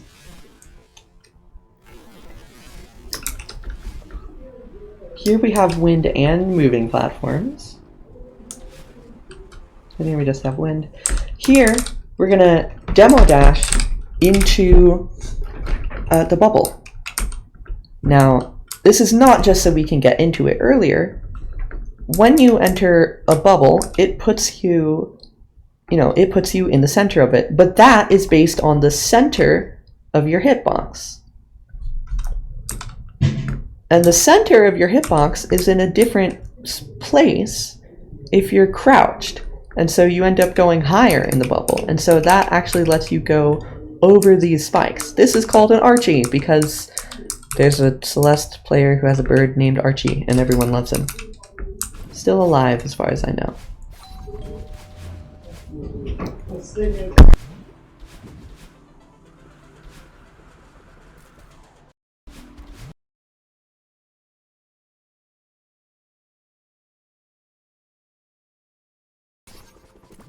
Apologies again. Same thing here. We just use the speed to jump up real high. Pretty simple. We can use the dash attack here, and the wind actually helps us. Thanks, wind. Here we demo dash up into here, and then we're able to move to the left just in time so that we don't die to the spikes. It's only 10.83 speed in the direction the spikes are pointing, but that's still speed. It still counts, and we can still not die. In fact, we can wall bounce because of the dash attack.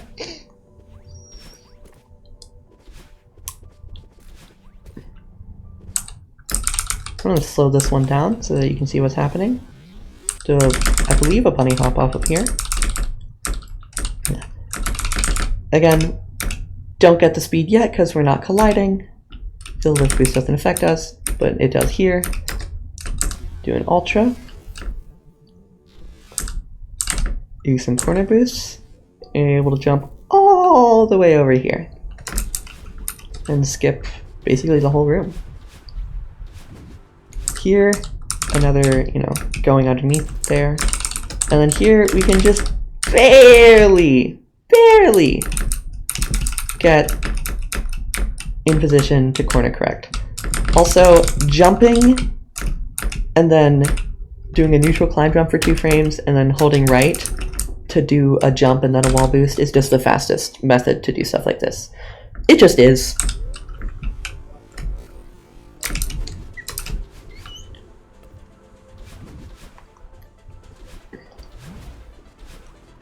Same thing with jumping on the corner of the spikes there.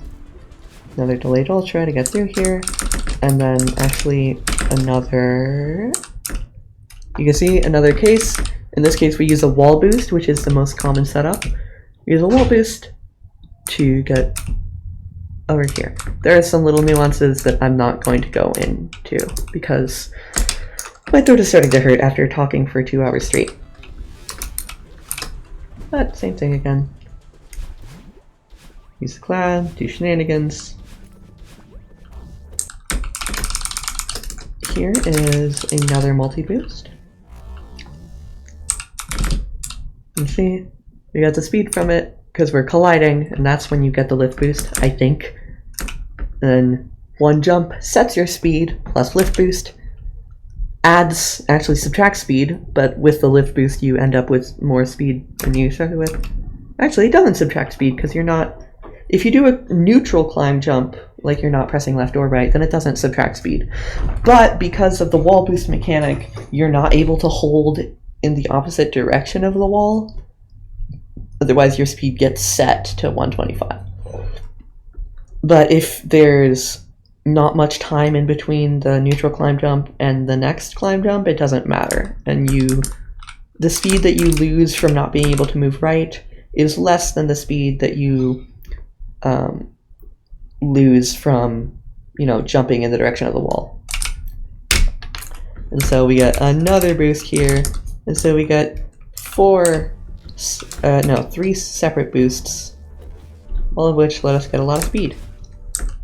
Now we're going to do the same thing here. Activate this block as quickly as possible, reverse hyper off of it. Now we get speed from the jump. Lift boost also applies for dashes, and so we're gonna dash all the way down here and get a coyote ultra and go down here, and then since we're dashing we also can't grab, so even though we're in range to be able to grab, that doesn't matter because we're still dashing. So do the late ultra, just barely slip through these spikes here. And yeah, instead of doing the strat here is normally called second blockless, but nah, this is second block full. We don't use it as intended, but we do still use it.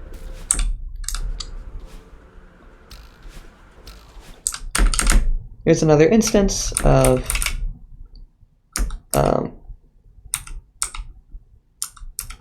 not actually touching it yet, but now we're moving to the right, and so we're fine. More corner correction nonsense. Now, there's some very strong wind here, but we can counteract it by just going really fast.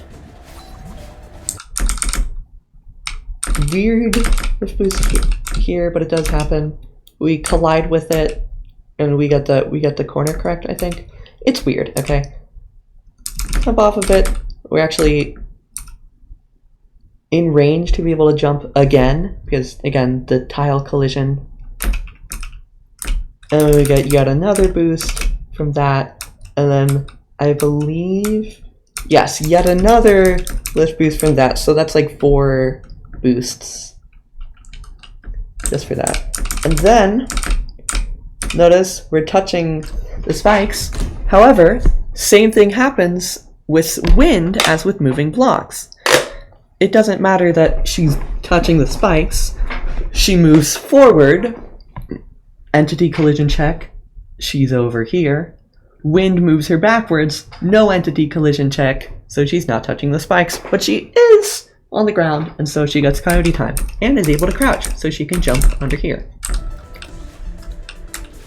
Here, snowballs do the same thing as skipping a cutscene, in this case. You do a grounded ultra, you would lose all your speed, but because your state is set to state normal, you get to keep your speed. Yay! So we just keep doing stuff like that, and new. Another reverse corner boost. Here we do something weird. Watch this. Hold on. We just did a mid-air hyper. That's because, while jumping gets rid of your coyote time, dashing does not. Now normally if you're dashing upwards, this doesn't matter, because unless you collided with the ground during the dash, you can't jump during the dash. And so you're never going to be colliding with the ground if you're dashing upwards. But if you enter a bubble, you're not dashing anymore.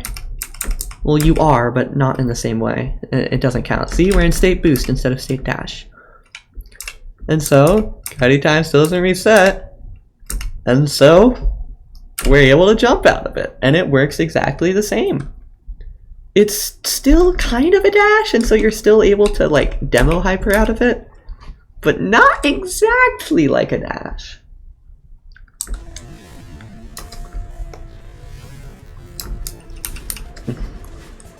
Here, we're going to run into the same thing, but instead of touching a spike on the ground, we touch a spike on the wall. As you can see here, not touching it, because the pink hitbox isn't touching it, even though the green one is, because of the wind. And yeah, just it stays like that the whole time, which is funny. And just one more instance for the hell of it, and also because it's faster, it's not actually for the hell of it. You get pranked. You see, since it's moving you, the wind is going to the left now. You land on here. Or, no, sorry, it's still going to the right. You land on here. Entity collision isn't touching the spikes, so you're able to hyper. And again, the wind doesn't affect you during a dash, but it doesn't matter here because you're still above the spike hitbox. So able to do a reverse hyper, and then do a corner boost.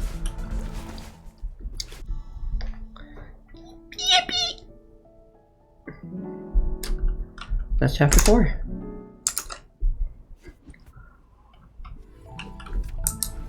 Mirror Temple. Yippee! Boom. Oops.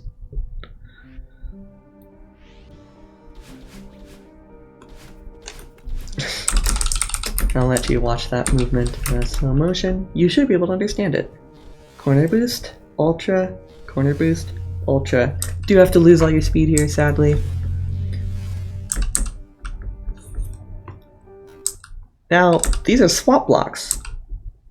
When you dash, they move. Go watch this. You get the lift boost if you collide with it, which includes getting corner corrected. And here, we're moving upwards, but we're getting corner corrected by the floor because the floor is moving into us too, which is weird, but it works. Actually, no, never mind. There's no corner correct, but we do move to the right, but we don't get coyote time, and so we're not going to do a ground jump because, you know, we're moving, we have upward speed. So we just go to the right and we're able to wall bounce off of it with lift boost. And so we go all the way up here. And then we do this. So there's a lot to unpack here. First of all, right here, we get onto here, go to the right, go back to the left, and we magically have 137 stamina. The maximum is 110. However, when you do a wall boost, which remember is where you climb, jump, and then move away from the wall, it doesn't care about the maximum stamina. It'll add it back anyway. And so what happens here is we land on the ground. Because ground friction is higher than air friction, we go to the left. So we go right for one frame with air speed, and then left for one frame with ground speed, which is a net left. And since we're just barely touching here, you can see we're at 0.042. When we go to the left, we're actually on the next pixel. And so, since the stamina, so the movement away from the wall boost, and the stamina conservation from the wall boost doesn't apply until the frame after you press left, or right if this was a right facing wall. We move away from the wall, or from the floor, but we still do get our stamina because on this frame we are on the ground, so we get our stamina back. But then the wall boost applies and we get more stamina back. This is called an overclock. And so we use that to do not the regular maximum of 4, but 5 climb jumps on here. Every single one of us giving us not only speed from the corner boost, but also speed from the lift boost. And we go up, we climb up a little bit here so that we can be moving to the right. See, we have some speed to the right. Letting go of a moving block also applies lift boost. Why not? So we get the speed from that, and we're moving right. And because we are not moving downwards, we can still climb jump without grabbing, even though we're in range. Also, there's some weird order of operation shenanigans that I'm not exactly sure on, but basically, we get stopped by the wall, basically where the wall was on the previous frame. So you can see we'll go up to here, even though the actual wall is over here. Similar thing as to earlier, but that means that we never are actually colliding with, well, we are, but we get the retained speed, and then it's like, oh, okay, you're not colliding with the wall anymore. I'm not exactly sure on the details, just trust me, it works. So we get speed from every single one of these, and then land on the ground. And so we refresh our lift boost and get more speed from that. And we get lift boost speed from the dash, so we can zoom all the way over here. So let's go through that again.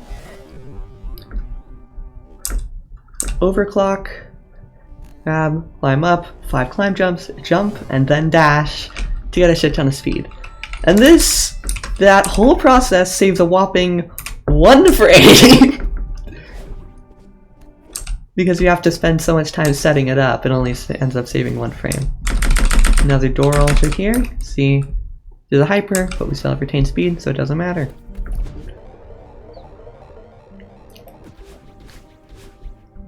Blam, blam. Blam, blam, blam. Also, these buttons will snap you to the ground or ceiling or wall. You see, we go from here all the way down to here because it snaps us.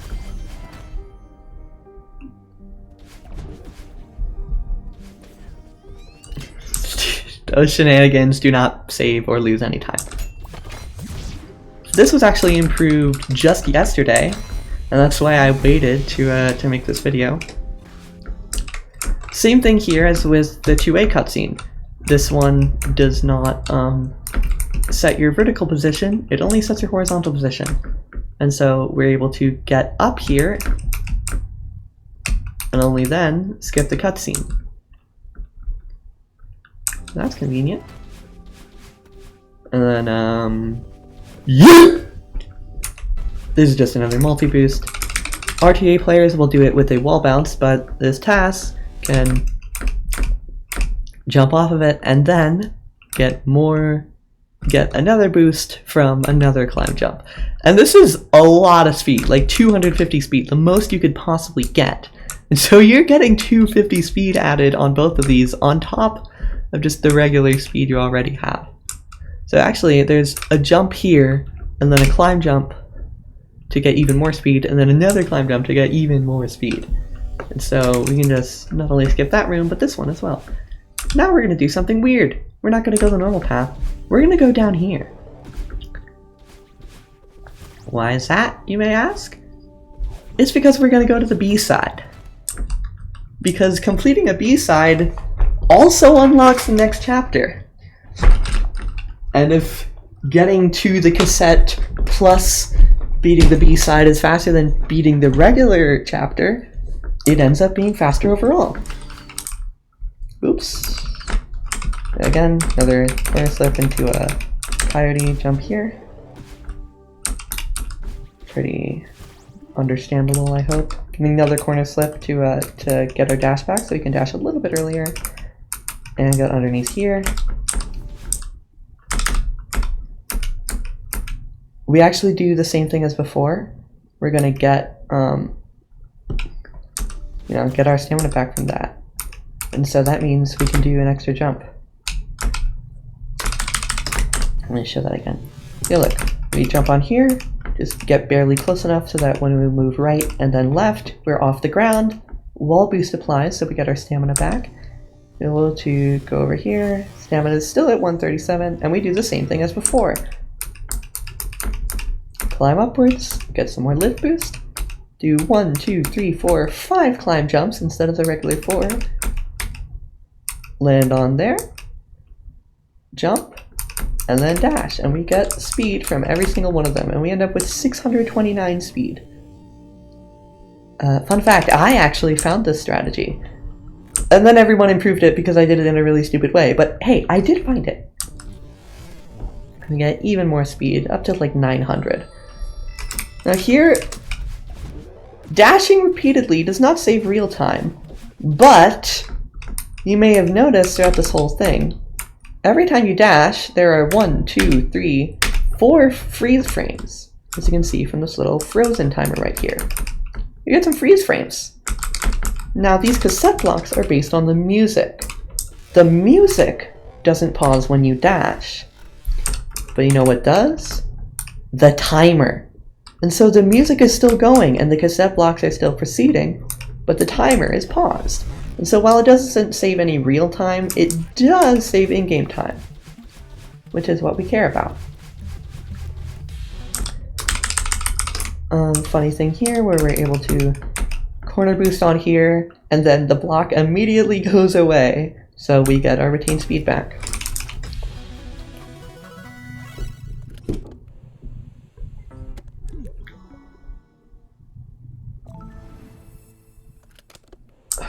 Never ask a woman her weight, a man his salary. Celeste asks what happened with the Chapter 2 cassette tape in 2021 or 2022, I'm not sure. So yeah, we're in 5B now. We got the best song in the game. Don't at me. Here, we get, this is very precise, a double corner boost on spikes. Same premise as before.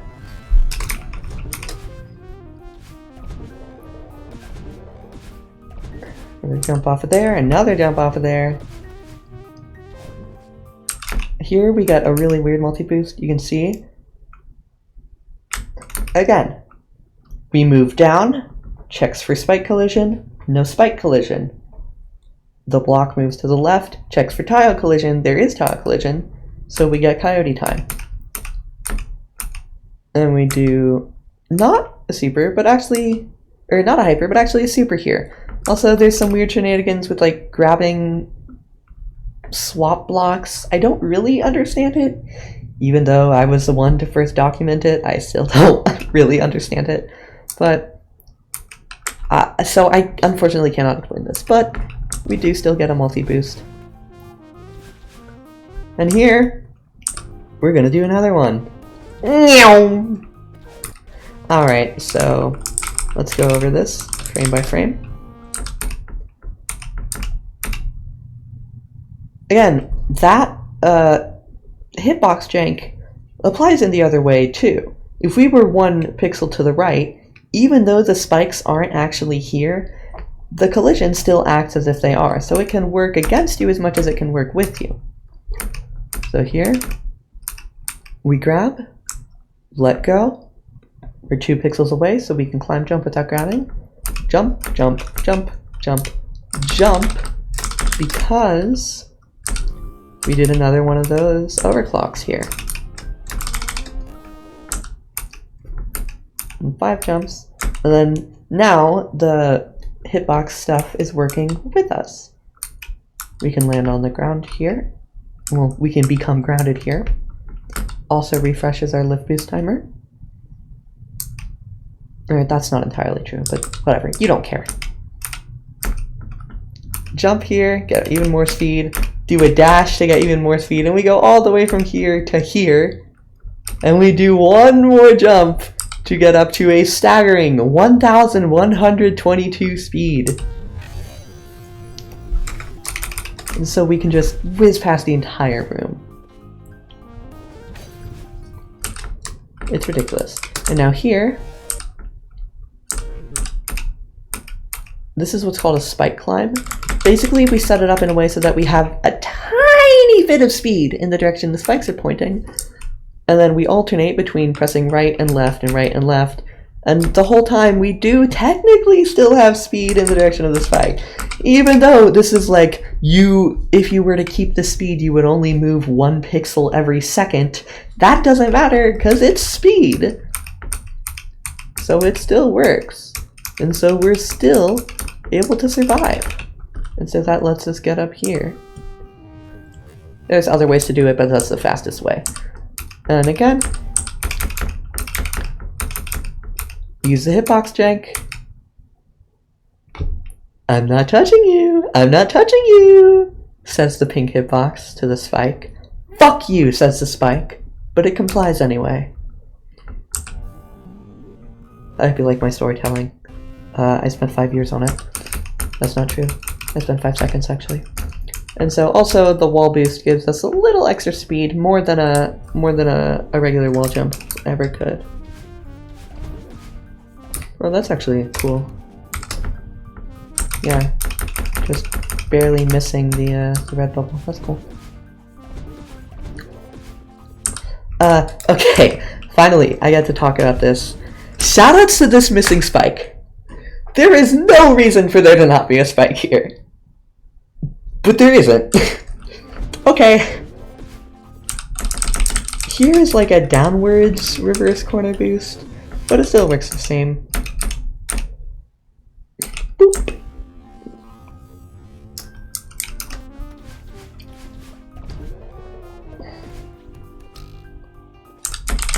This is really cool. Again, use the hitbox jank to get a corner slip, and then jump with lift boost, still in range to jump again. So do a reverse corner boost, and we get some speed there. Now here, something interesting happens. Remember how I said hypers, like 2 hours ago at this point? 1.5, whatever. I said that hypers are based on whether or not you're crouched. When you are put, like here, when you try to dash into like a 1 tile gap, it forces you to crouch. This is usually taught in the first gameplay room of 5A, but this is the first place we actually use it. Even though we hit the switch, and there is no longer a ceiling there. That doesn't matter. It still happened, and so it still applies. And so we still crouch, and so we still hyper instead of a super.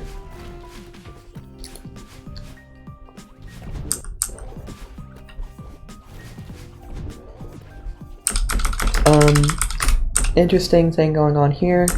So if you are touching a wall on your left and the wall on your right at the same time, the wall on the right will always take priority because, oh no. But here we use it to jump and then wall boost. This is called a mid-air wall boost, where later, even though we're not up against the wall, we do still have a wall boost timer, and so we go to the right, and then we're able to get a double corner boost, because, you know, we do the right. We get more speed from the wall boost. It only applies on this frame, though. Get speed to jump, get another one, and yay, now we have way more speed than we're supposed to. Another, I think there's a multi-boost here. Yes, technically. We do a climb jump and then a demo dash to get not only to fit through this gap, but also, again, this puts us 2 pixels higher within the bubble because of the Archie thing from earlier. Also, whee! This is a chain of corner boosts. That's very precise though.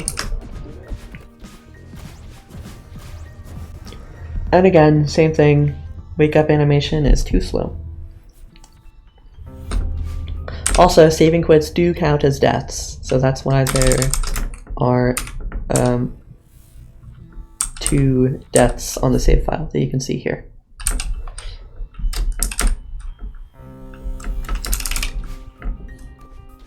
And there's another ceiling pop, so just to remind you of how those work, grab beneath the wall, it tries to move us up, but the speed we have is too much, and so we go through anyway. Here, this actually used to not be possible because in versions before 1.4.0.0, you would still get snapped down to the ground from a horizontal dash. Hold on. Had to stretch, yawn. You would still get snapped down to the ground from a horizontal dash, or snapped up if it's a corner correct, even if there's spikes on it, and that would kill you.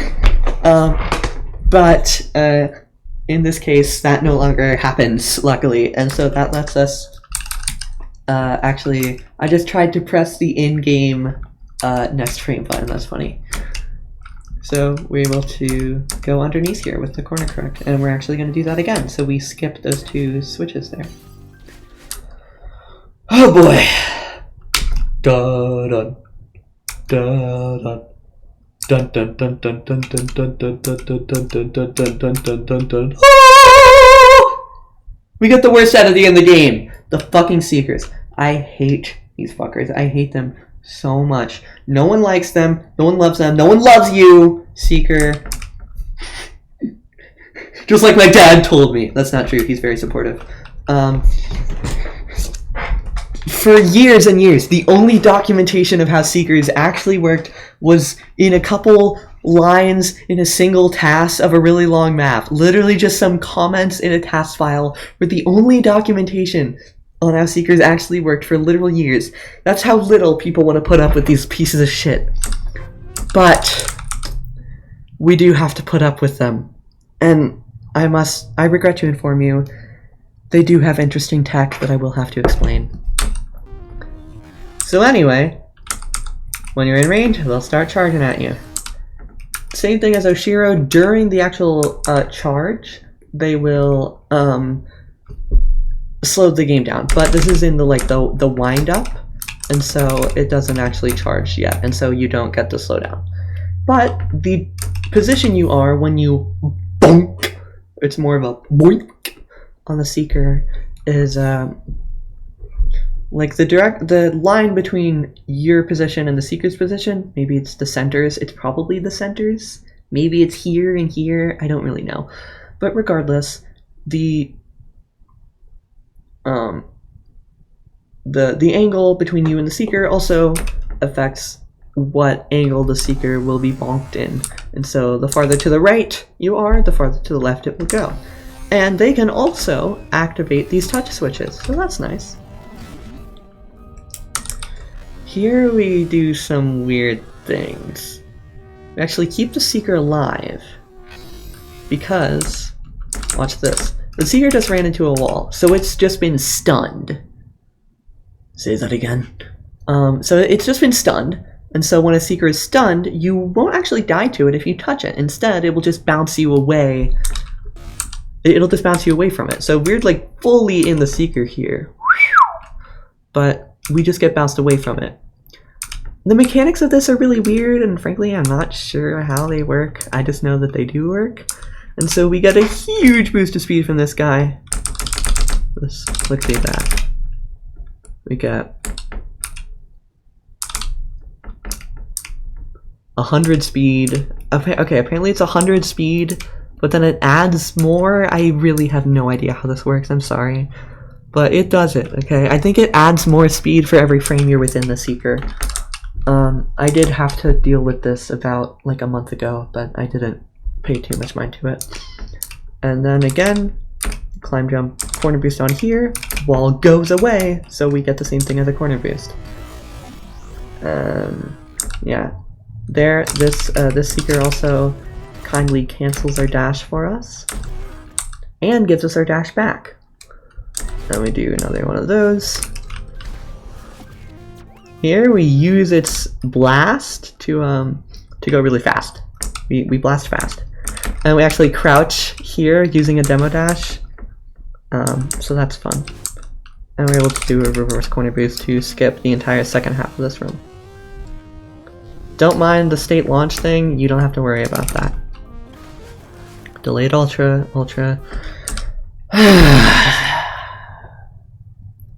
Theo. So, when you're holding Theo, you go slower. Your friction is higher. The soft cap on your speed is lower. You go slower when you're holding Theo. But you do have to tank him. However, he has one very convenient thing, and that's that he does the same thing as skipping a cutscene or bouncing on a snowball or Seeker or Oshira's head. And that is that when you grab him, it cancels your dash state, and so you get your speed back. So yeah, you can do a grounded ultra into Theo, and you keep your speed, which is called a Theo ultra. Now, because you lose speed, like, you go slower with Theo, and so you want to hold Theo for as little time as possible, but you still need to get him in the next room. So here we actually do something cool. So while colliding with a wall will get rid of your speed, colliding with the edge of a screen won't. In this case, the screen transition, you can't go through it until Theo has gone through it. Because, so that you don't leave him behind. So here, we throw Theo, and notice that we're, he's going to the next room. But we dash here, and it's kind of the same thing as before, but without the retained speed. So we hyper, and we get another frame. So we don't have to wait another frame in the next room, waiting until we land on the ground. We can just do it here. And I mean, it's still waiting one frame, but it doesn't matter because we're waiting for Theo to go to the next room anyway. And the reason we want him to go in the next room without us is because then we can pick him up again, which means we can do another grounded ultra into him and then pick him up.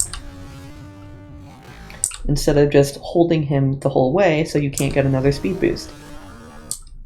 There, we just throw him and then pick him up. There is, as you can see, there's a cannot hold timer, so if you let go of Theo and then try to immediately re-grab him, it won't work, but we get in range of him anyway. And this Seeker very nicely gives us our dash back, and cancels dash as well, and lets us go forward. Oh, thank God I don't have to explain that. Yeah, and here we just hyper and then grab Theo. And here, Theo is actually the one stunning the Seeker. And the same thing again, grounded altar into him. But here, there is a minimum hold timer, as you can see, and so we still have to hold him for a little bit until we can get rid of him.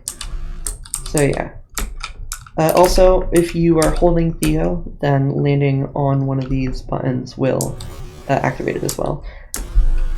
This happens.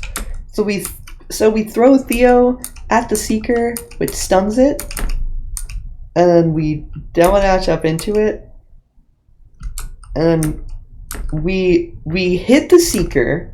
I think what happens here, don't quote me on this, but I think what happens is that we hit the Seeker, we get the speed from the stunned Seeker, because it adds speed instead of setting it, and then we grab Theo. It's getting stunned by the Seeker. Since we're moving downwards now, we're not crouching. You can't grab Theo if you're crouching, but see now, not crouching anymore, so we can grab him. And then the retained speed acts really weirdly here. I think it has something to do with like grabbing Theo keeps your speed. I'm not 100% on it. Like yeah, grabbing Theo keeps, like you have some speed when you grab Theo, and then you pause for a little bit in midair or on the ground, whatever, and then you lose. You keep your speed from before you were holding Theo, and so yeah, now you're actually moving. You're still moving upwards. I'm not sure why you get an upwards boost here. Blame the Seeker. It's really weird. I don't understand this well enough to explain it. I'm sorry. But regardless, it does mean we can do a mid-air jump because this upwards boost isn't a jump, and so it doesn't get rid of our coyote time. Theo can also hit the buttons himself, as can the blast of Seekers, but it doesn't matter here. Stun the Seeker again. Hyper, corner boost, grounded ultra. Bounce on the Seeker, bounce on the Seeker again. Here we are going to do another door ultra. Theo touches the button, and we get a bunch of speed while waiting for him. And then we do another door ultra, and that lets us get a bunch of speed, which we immediately throw away. This room is weird because you have to like, you're supposed to like throw Theo into the spinners, and then he gets bounced up by the swap blocks after you dash, and we still do that, we just do it in a weird way. And here we do the same. So springs basically do the same thing as like a jump. It activates the jump timer.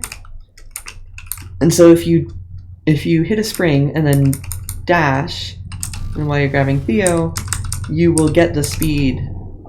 You'll get the jump speed again, but in this case that's the spring speed, and so you bounce up again. This is another case of a dash bounce. Here, do we do what I think? No. Alright, thank God. I'm pretty sure there's like something interesting going on here, but I don't know. There's another plane, okay.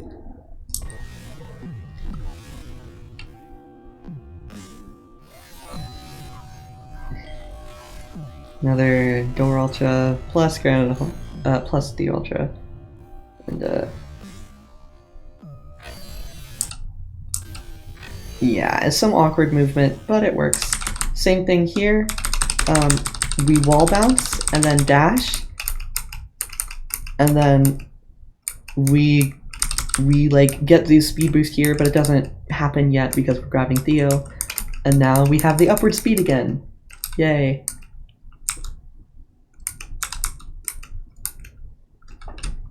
So there's yet another dash bounce, so look at that again. Normal speed. And yeah, throw them into the next room. Here we do another instead of just like using being below the ground to land earlier, we instead use it to, you know, land on the ground, go back immediately. We do actually get an overclock here, even though it's not useful. It does still happen. It does still happen. So we dash so that we can get a corner boost off of here, which is nice. And ultra, and then jump, and then immediately dash and grab him again. Whee! Also, throwing Theo actually subtracts speed from the direction you're facing while you throw him. Which means if you face backwards, it subtracts backward speed, and so it adds forward speed. So basically, Newton's third law of motion comes in handy. We throw Theo to the left, it pushes us to the right. And then he fucking dies! Fortunately, he does not die fast enough.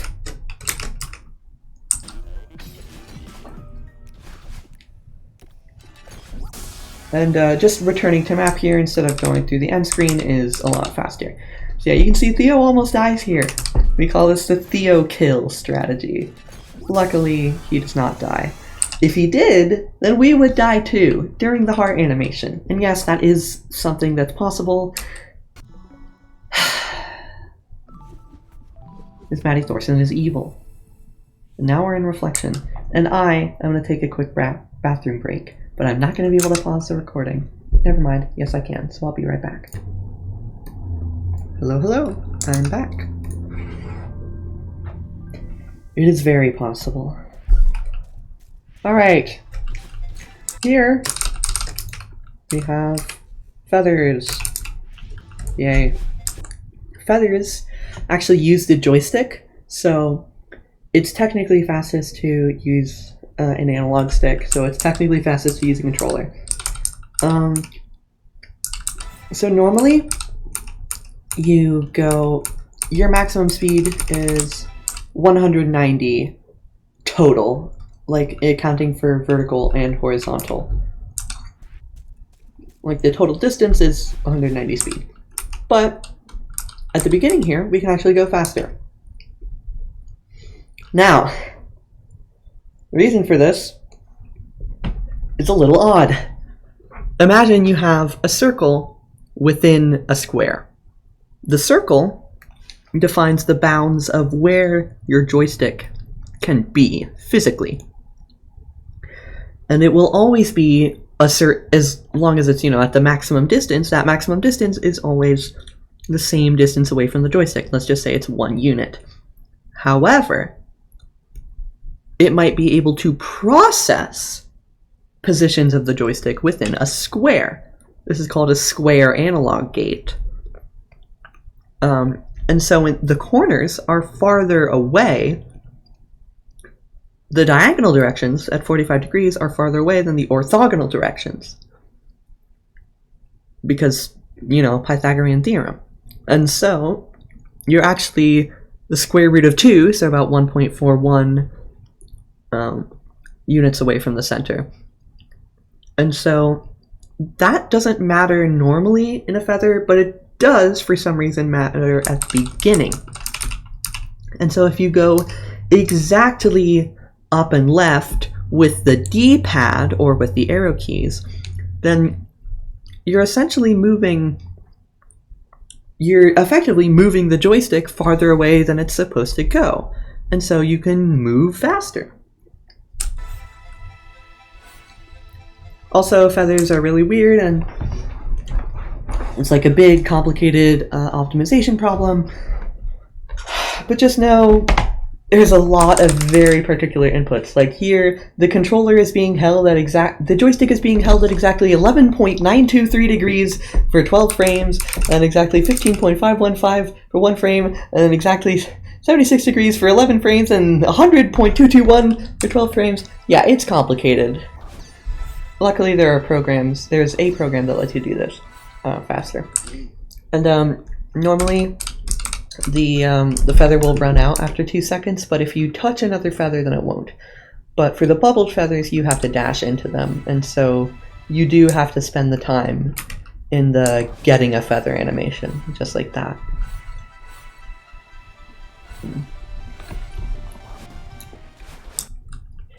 You can just dash over and over again in water, luckily. And you can super in it. So here, yeah, you get your dash back immediately, and so you're able to wall bounce. And then here's a spinner wall bounce. Just barely fit between here. On one frame, you're beneath it. On the next frame, you're to the right. And so you never actually touch it. Yay! That's called lake skip. Also, you don't lose your speed immediately when going into the feather, so it is faster to have some speed while like going into it. Another demo dash here, plus a corner correct, so let's see hyper.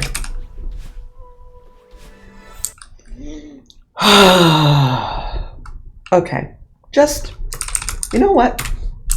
Just watch this room.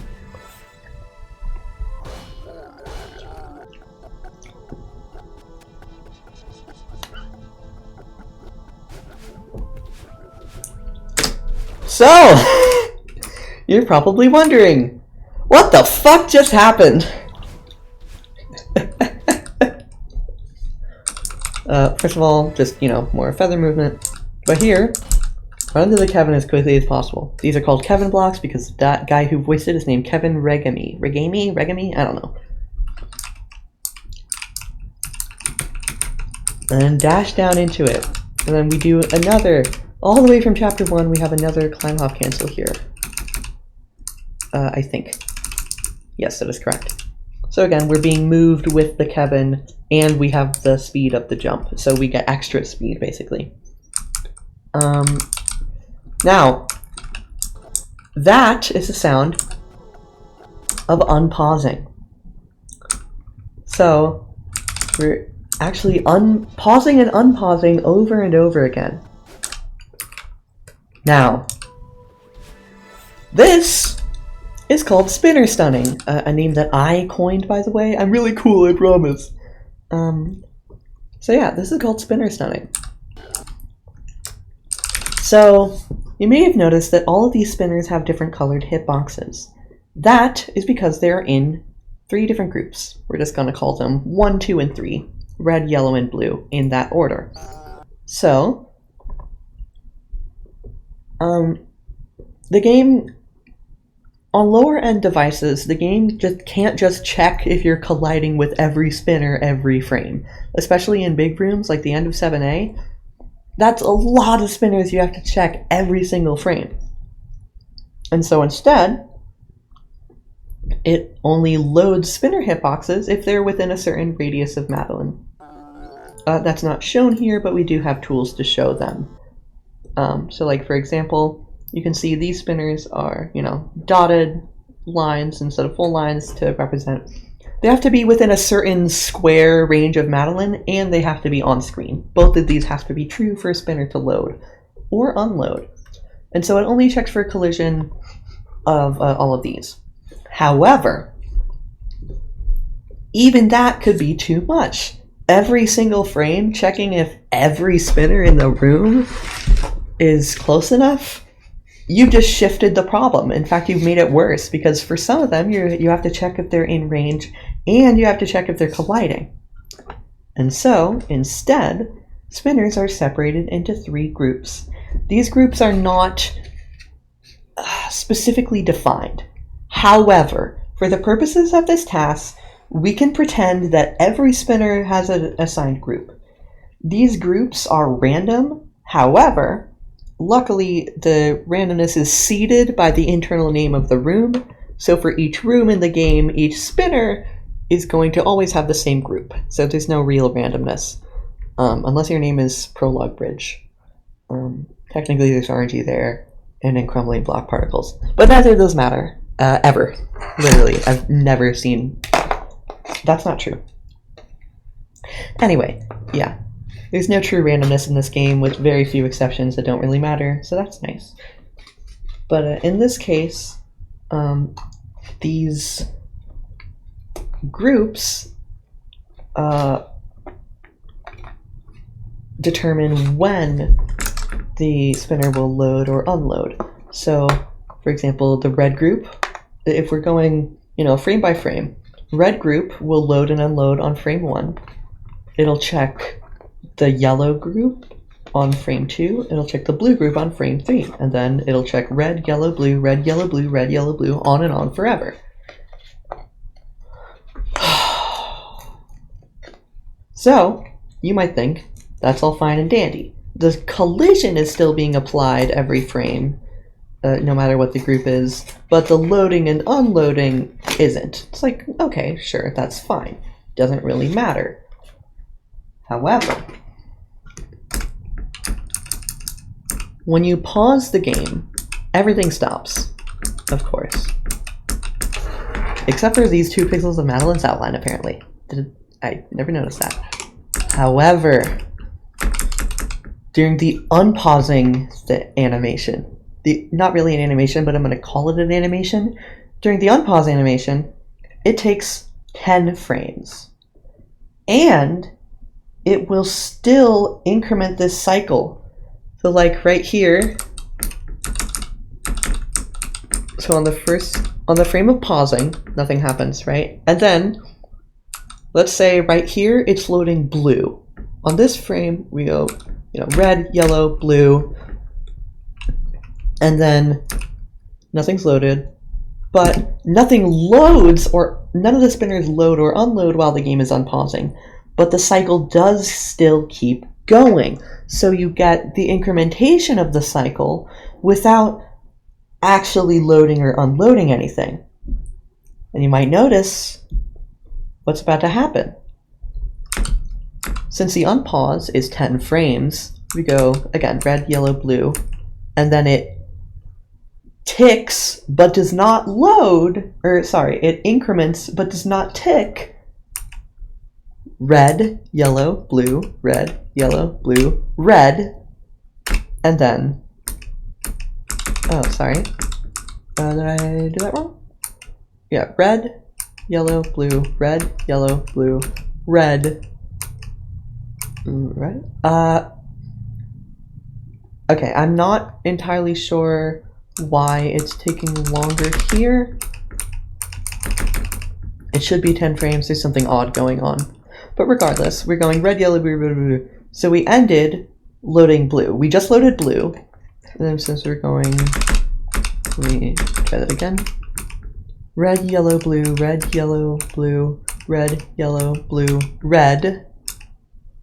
Oh, okay. Yeah, I was just counting wrong. So now we just incremented to red without actually loading it. So we went from blue to, on the next frame, loading yellow. Then now it's loading blue, and then we pause, and it goes red, yellow, blue, red, yellow, blue, red, yellow, blue, red, and then we've skipped loading red again because it's incremented to that, but it hasn't actually done, it hasn't actually ticked it yet. It's just passed over it. And so if you pause and then unpause and then go for 2 frames and then pause again, you can constantly stop loading or unloading a certain group of spinners. And so now if we keep doing this, this red group will never actually load. Red, yellow, blue, red, yellow, blue, red, yellow, blue, red, not actually loaded, yellow is actually loaded. And so this allows you to just entirely ignore a single group of spinners. And in this case, we want to ignore the red group. And so we just keep doing the regular gameplay, but we're pausing over and over and over again. Now, this does lose 11 frames for each pause, but sometimes that doesn't matter because the time save you can get from going through these spinners is more than what you would lose from the stunning. Also, I coined the term spinner stunning because I was there when it was discovered. Yay!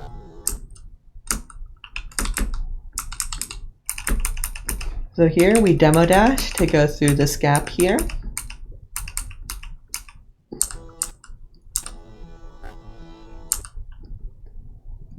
Wall boost away from the wall. Climb jump off of it again. Just barely miss the touching the spinner that is loaded. And we keep going through. We land on here on the Kevin to get our stamina and dash back. But then since that would put us in the way of the spinner, we just go right back off of it. We jump off of it actually. And then go right back to the left so we can squeeze through those spinners. And then dash to the left so that we can get past that blue spinner. All the while pausing and unpausing over and over again so that we never actually load any of these red spinners.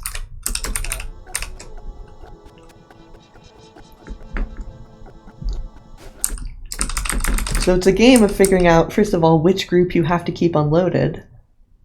And second, can you actually do it? And you have to actually navigate through the spinners because it's essentially random. Like when you go into a room, you're, for the first time, actually being the one tasking it, you're not going to know which ones you have to go through. So you have to figure out exactly what you need to do, which group you need to unload, if you even can do it, and you have to wonder, is it actually faster to do this? Because sometimes it isn't, because of all this pausing and unpausing. But here it is. And now we've skipped the entire room to the left, and we're just going up and up and up. We even do it again. Do a climb, hop, cancel here. Wall bounce. We don't even have to pause here. We just happen to, it just happens to be timed so that red spinner ain't loaded. It's loaded, but we're out of range. Yellow spinner isn't loaded. It's loaded, but we're out of range. And again, that's with the climb, hop, cancel carrying us up, because remember, during the climb, hop animation, even if you cancel it, you get moved up with the block. And so that is spinner stunning. Yeah. Here we do something called coral clip. It doesn't actually save or lose any time, but it's named after a runner named Coral. That's with the K, not with the C. I don't know how it works, but it does, and it looks pretty funny. It doesn't save or lose any time though. Another climb, hop, cancel here. So we climb, hop, cancel it with a dash, jump up, lose our speed because we wall boost here, which lets us jump. So like normally our jump starts here, but now our jump starts here. So it's starting higher up so we can keep the maximum jump speed for longer, so we can go higher quicker.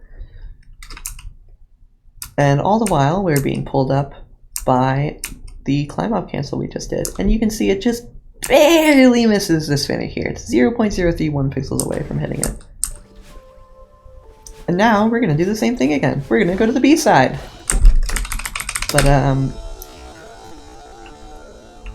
watch this.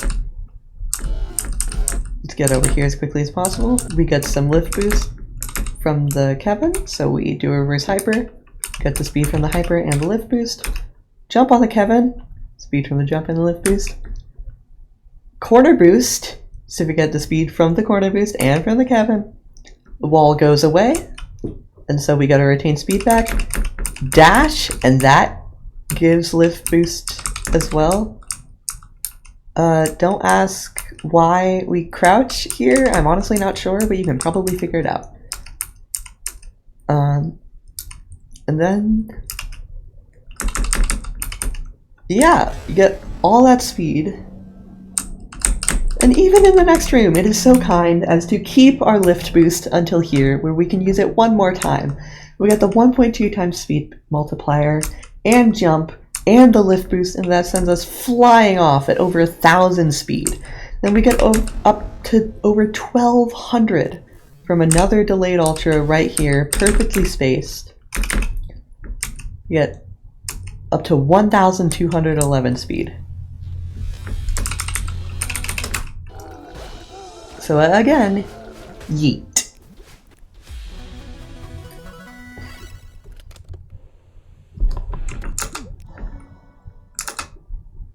Finally, we are on the penultimate chapter.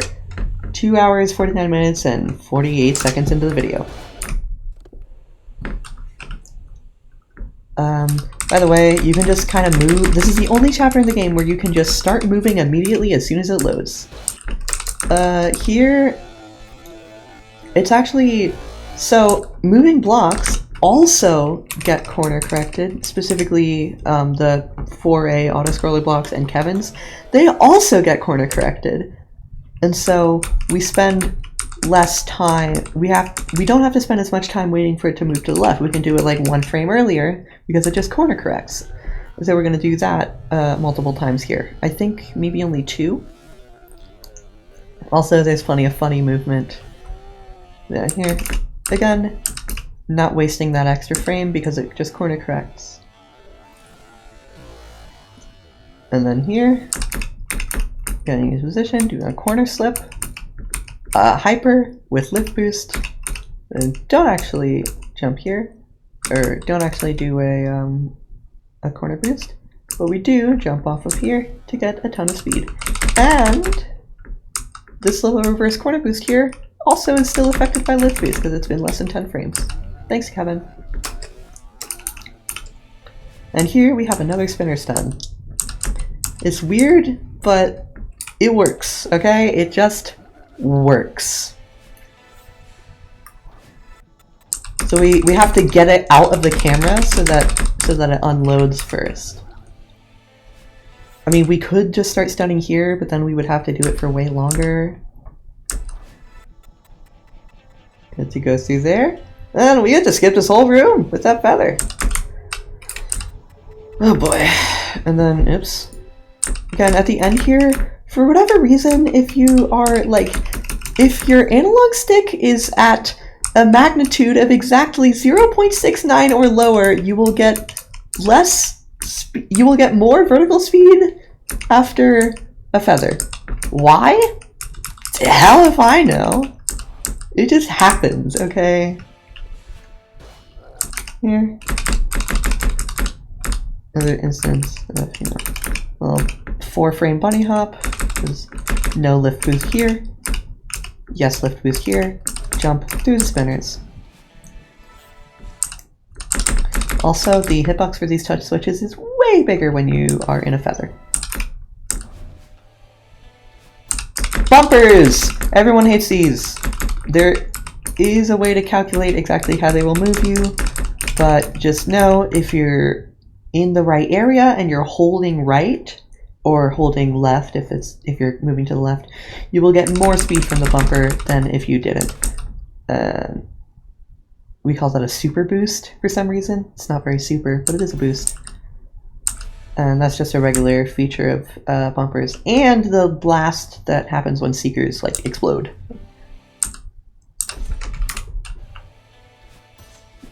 And no, we can't demo dash through here. Well, we can, but it just ends up being slower.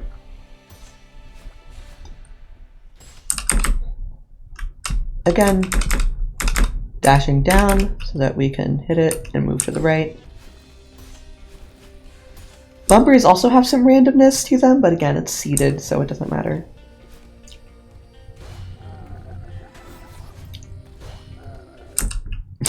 Another funny multi-boost here. Let's see exactly how that works. So, climb up, jump, jump, jump, and one more. So we can get over here really fast. And that is so that we can be down here in time to demo dash through here. And do some shenanigans, like under here. We get the crouch because like when the game tries to like crush you between a moving block and something else, it sees, okay, if I crouched and then did a corner correct, would you survive? And in this case, the answer is yes. And so it forces you to crouch and corner correct, and we go all the way down here. But also because during the, like within the frame, we're technically in the ground here, so I believe we get coyote time? No, that is incorrect. Okay. But we can still get the lift boost, and because uncrouching would put us in the ceiling, we can stay crouched. Also, the ceiling check is like 1 frame late, so if you go underneath a ceiling and then you go past it while you're crouched, it won't register and uncrouch you until the frame after, which also makes those things where you like demo dash under a corner way harder, because you have to be next to the wall, not only on the frame before the uncrouch, but it's weird. Anyway, all you need to know is we do that here and it works. And we use that crouch to get up there, and then hit this, get a little bit of stamina back, and get to do some silly jumps, and be crouched, and do a lift boost here, do a multi boost here.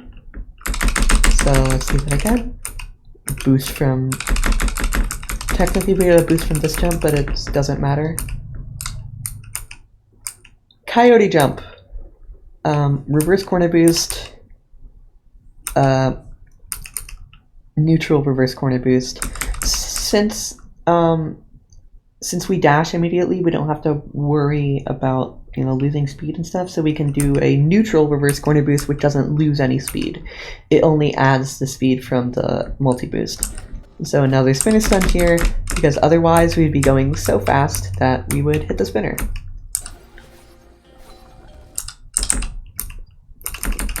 And then one more time, using the lift boost to go to the, using a multi-boost actually, you could just like go to the right, but it ends up being faster to go backwards, partially because this lets you crouch. You wouldn't, if you were to do a hyper to the right, like you wouldn't be able to be crouched during it, because you just can't do that. It's illegal.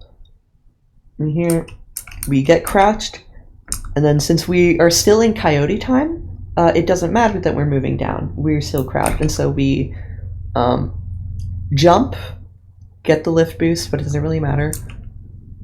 No, don't have lift boost yet. Here, climb jump gives the lift boost, climb jump gives lift boost, climb jump gives lift boost, and we make it over here.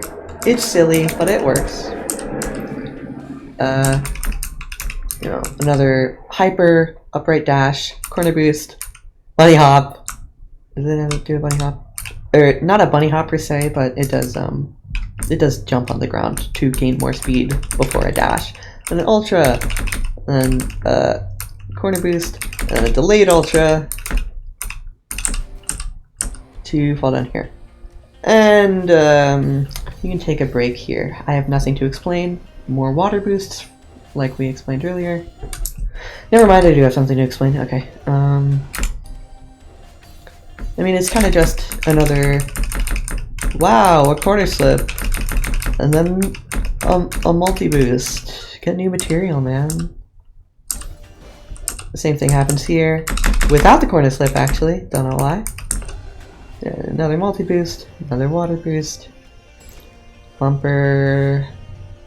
Bumper. Here, it's really weird. So you can see we land on here, and then go past it to the right. So like just barely land on here, and then go past it, and we do still get coyote time. And so we use that to hyper in the water, and then we can start water boosting for just that little extra speed. And that lets us get enough speed during this dash to pass through here. Pass through those spinners. See that again in slow motion.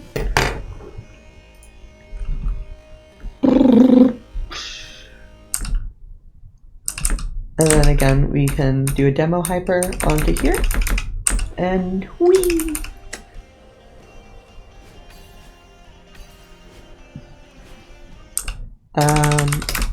I think similar thing happened here. Yeah, demo hyper, water boost. Another corner slip and a multi-boost. Wow.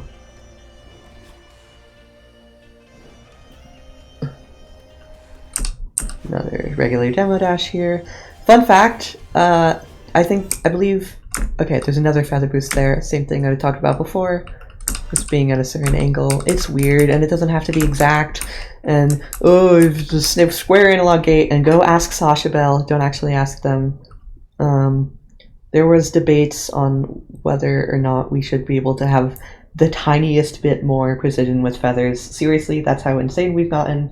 When like, no, but I don't want to go at 121.255 angle. I want to go at 121.25547 angle. And it's like, no, that's not allowed. It was a weird conversation. But anyway.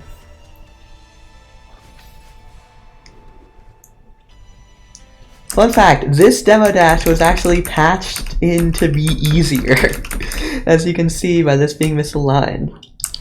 So thanks Celeste devs. You're the best. We could demo dash through here, but it ends up just being faster to get the, get the boost here. Same thing as before. Land on here, just barely land and barely go back to the right so that we can hyper from lower so that we can get more water boosts, so we can get more speed. And a delayed ultra brings us here. Another tiny water boost. Okay, I will say, I'm not going to go into it, okay? It's complicated. I will leave a document in the description if you want to understand what's going on here. But the spinners are all going to change their groups, and they're going to flash a little. So if you're sensitive to flashing lights, look away from the spinners, I guess, during this part. It shouldn't be that bad, though. I have photosensitivity issues, very slight, but still existent, and I don't really have a problem with it. Here we do something silly, doing a super, and so since we do, so here we're out of range to be snapped down to the ground, and so we can do a down left dash here, and again, out of range to be snapped down to the ground, and we can actually do an ultra. Here we are getting snapped down, and so we can do, actually not a true ultra, it's more of a coyote ultra, but yeah. And get a nice little corner crack there.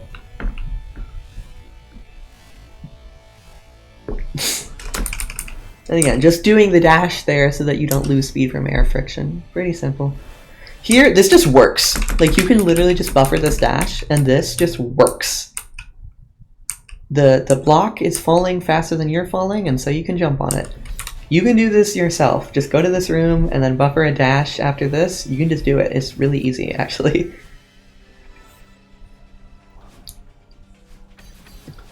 We're going to do the same thing again here. With a reverse hyper. Is that? What? I don't understand. I don't know why they hold jump there. Maybe it's a mistake. But usually it's just good practice to not do that. But we do get an actual ultra here. And we have enough coyote time to just slide under there. And we do feather skip, skip, skip. Same thing again here. With the hyper and a down right. And now we're moving faster downwards than the block. And then up there. So you can just kind of... You don't actually have to get these because you can just kind of... Hold on. You just kind of do this. You can just go underneath. Now, regular tiles will actually have their hitboxes extend downwards, but if it's an entity that has tile collision, then it doesn't. And so we can just go underneath. This was also made possible in 1.4. They made the kill box slightly lower, and that allowed this, which was not on purpose, but it is appreciated. Thanks, devs. Here we have another instance of using a crouched jump to get through spinners. Just barely fits. Here, we're going to do another spinner stun so that we can go through that one.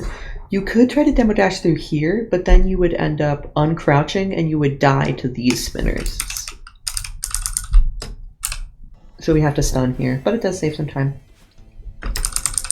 Silly multi-boosts here. Same thing as before, use the hitbox jank to gain stamina and our dash back. Corner slip. Jump, jump, jump. Whoops. Dash. Then we keep our speed because it's a down diagonal dash. And then dash up right. And go through here. Here, this jump is really cool. There's nothing really super special about it, but look at this. This is cool. Go all the way to get a delayed ultra, get some speed, and then just, this is barely possible. Like you can see, it's literally a rounding error away. Just barely slip through here. It's super cool. I mean, look at this. And again, we're gonna have another multi-boost here. Jump, jump, and left. And we actually wall jump off of here. So that's fun. Yeah. Another demo dash so that we can get on the right side of this so that we get boosted to the right. And here you can just not get any of that. You can just go beneath. It's not even that difficult. There's a Coyote Ultra here.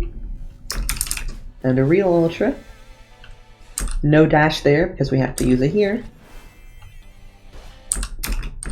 Again, use hitbox jank, corner slip. What the hell? Look at those spinner groups. Oh yeah, there are accidentally 2 spinners in the same place here. I think. I'm not 100% sure. Yeah, use a hitbox jank. Corner slip to get the dash back. So, and then jump, jump, jump, dash. All those give a boost.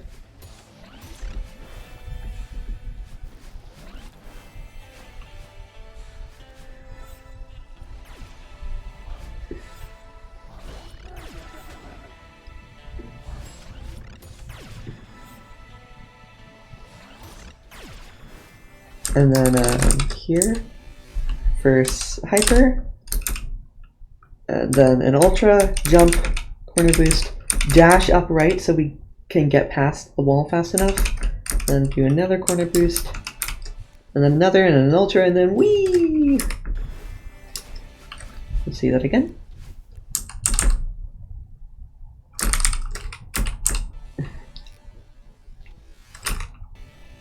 Ah, come on.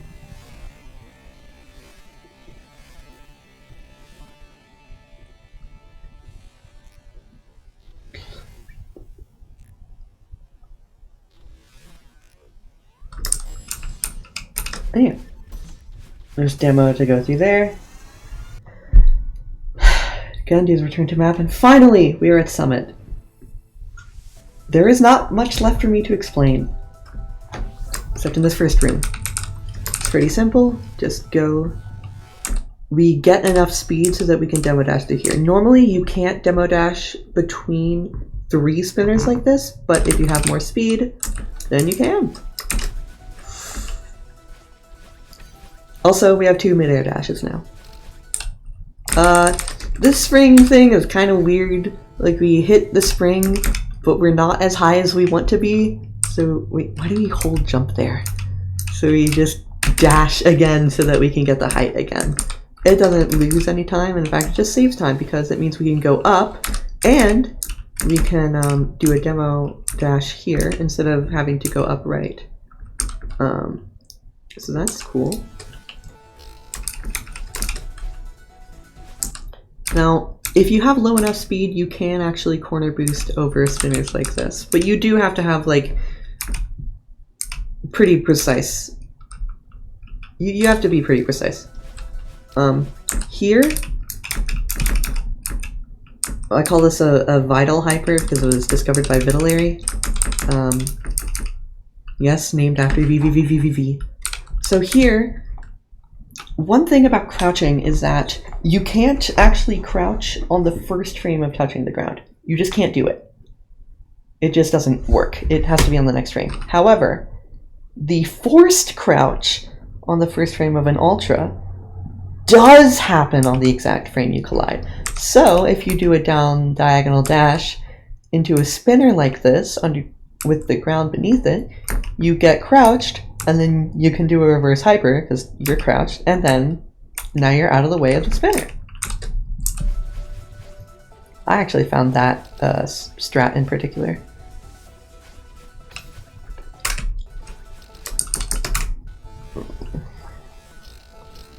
Another double bounce there. And using a delayed ultra to get through here. And luckily, okay, so there was a long time where we didn't collect this berry. We went like 1 pixel beneath it, but people really, really, really wanted for this berry collection to be faster. And so, or they managed to make it be exactly the same speed. So we get this berry. Yay! Friends! You could go around like that, but it's slower. In case anyone gets any ideas. Also, you still have subpixels with Battlein throws, and so this right here is not always gonna work. And it's annoying, but I haven't explained subpixel manipulation because it would be too complicated, and I'm not gonna start now.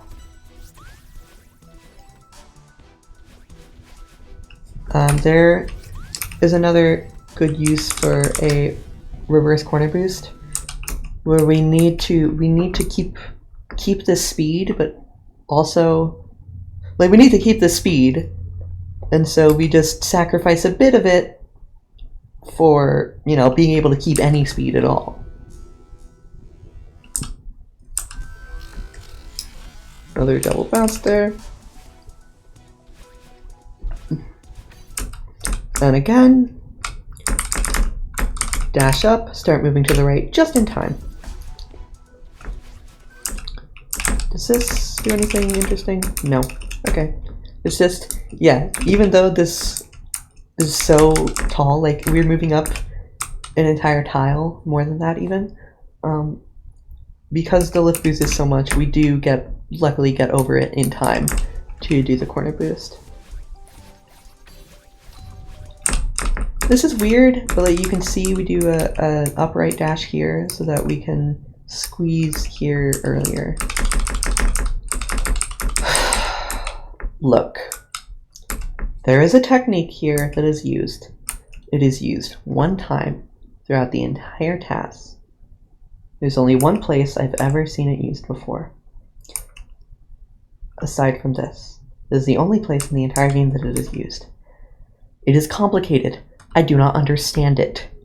All you need to know is that it works similarly to a cross-screen corner boost, where this wall jump, for whatever reason, doesn't get rid of our retained speed, and so we can do another corner boost. How this works, I do not understand. This has been explained to me many, many times, and I still have not retained, the information. Just know that that happens there, and it saves a couple frames, and if you want more explanation, fuck you. Just kidding, I'm sure you're lovely. Again, using a hyper here to get actually a pretty big multi-boost to go all the way over there. And again, using a little boost, actually just one boost here this time, so that we can just barely scrape by here. You can see very close to losing our retained speed, and just barely be able to not hit the spikes in either of those places, so we can do that. Yay! Yippee! So, again, this is weird, this weird grabbing and re-grabbing. Don't worry about it, okay? 1, 2, 3, 4 boosts, 5 boosts. here we can go up here to activate this early so that by the time we get up there, it's actually already done. Yay! Here, this is pretty cool. Demo dash up into here, but then we can move to the right and then jump up so that we can squeeze through here a little earlier. And then do a jump on the wall.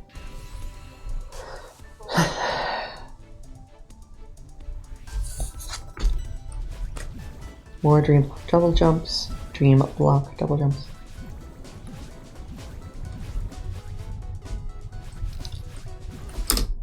Also, you can do a dream hyper even if you're going downwards, so that's cool. Also, that dream block gives us our dash back, so we can dash some more here. Yeah, see? Dream hyper with the coyote time we have. And again, do the no, here, demo dash there, so that we can squeeze in earlier.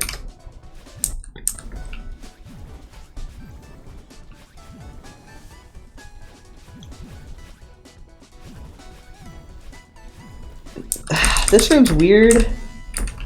I'll just let you watch it in slower speed. Wall bounce, go out here, do a dream block double jump, use their extra dash. Dream blocks basically extend your dash in a way, which is quite convenient, because you go at dash speed for longer than the regular length of a dash, which is nice. But of course, this is only the regular 240 dash speed. Right there, shout out to this singular block, the only one like this in the game, and we just use it as a corner boost. That's cool. Doing a demo hyper here means that we don't go into the dream block, but we can still hyper. Here is another situation where you're in the dream block on this frame. Even though you go through the wall, you are still in the dream block on consecutive frames. Boom, boom. Okay, so it works.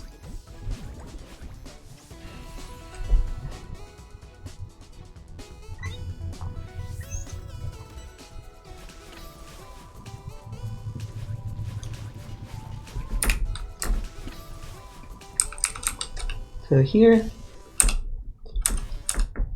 jump through there, and then use... So we can't demo dash here, because otherwise we would be too low to go through the platform, and going through the platform moves us upwards. Yeah, and we just go through there anyway, so it doesn't really matter. Another big coyote timer boost here, jumping on the last possible frame, so that we can spend as much time with this delayed ultra speed.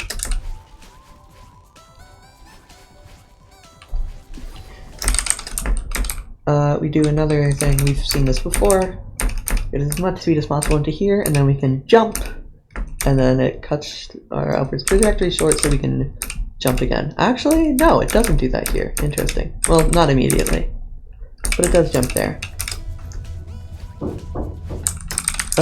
Sorry, that's my brother knocking on my other brother's door. Same thing as before. Force crouch applies first. So we go. And then another similar thing here, we actually do a delayed ultra. We do it down left here, so that when we land on here, is that something I'm going to have to explain in depth?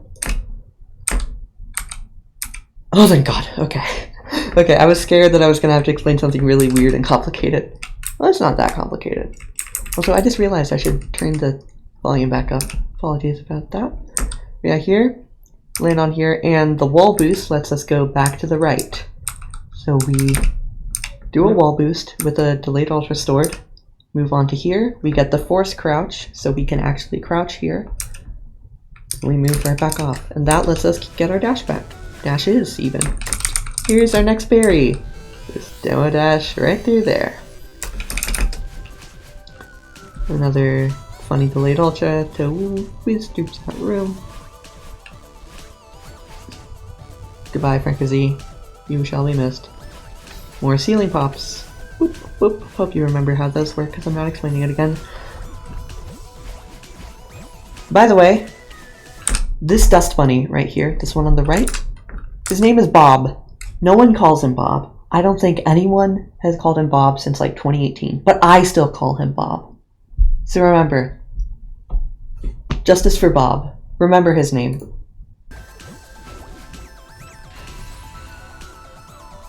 There's a political statement in there that I'm not going to make.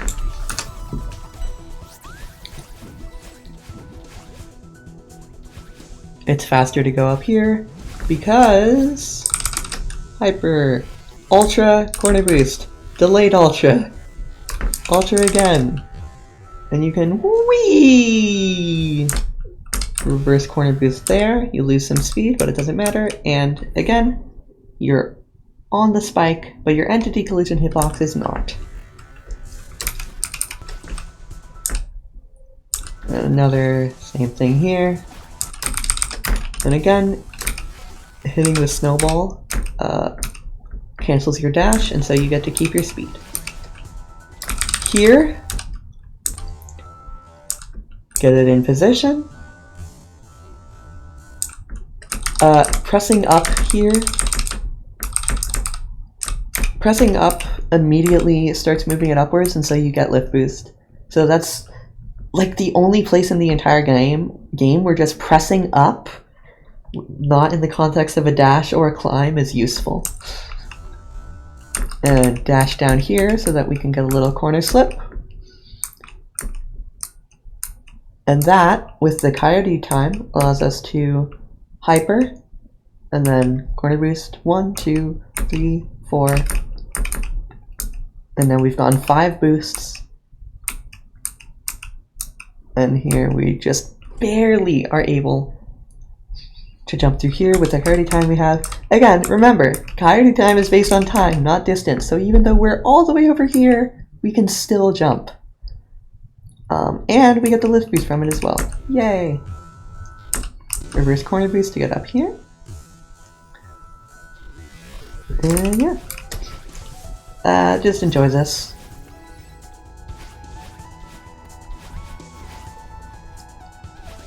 Now, none of that saved time, but this does. Again, getting the lift boost from here, just barely. You can see there's only 1 frame left. Then we can go up here. More half stamina climbs. I hope you remembered those. There's another 6 frame bunny hop here, so just to refresh you, do some sub-pixel manipulation so that we get within the bottom 1/8. And when we actually do the hyper, we're still here. And because of the symmetry, we end up able to jump 1 frame earlier than normal. And then a nice delayed ultra.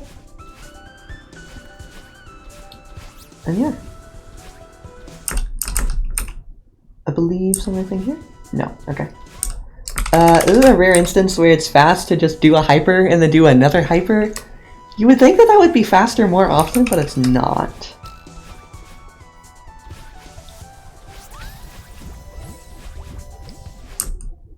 Again, just barely getting to that bubble.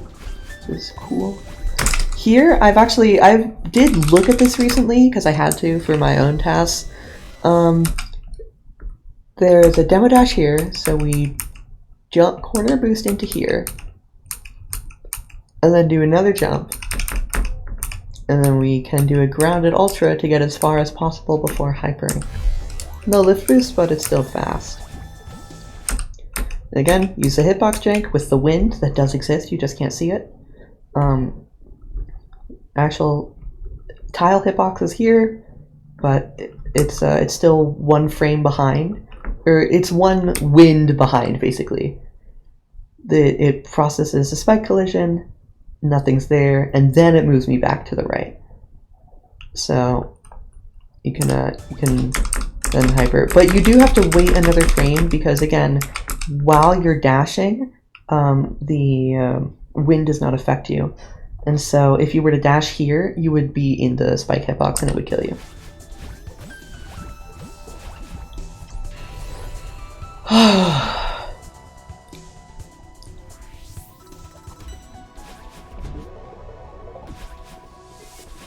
This is barely faster, but it is faster. Let's look at that again. Look at that corner boost. Immediately followed by a hyper. We get up through there as fast as possible. We lose speed from the grounded ultra, but it doesn't matter. All that matters is that we're able to do a huge jump here. Do a little spinner stunning so we don't hit those. And then, just a second. Whee! This also has some like complications. Let's look at it closely.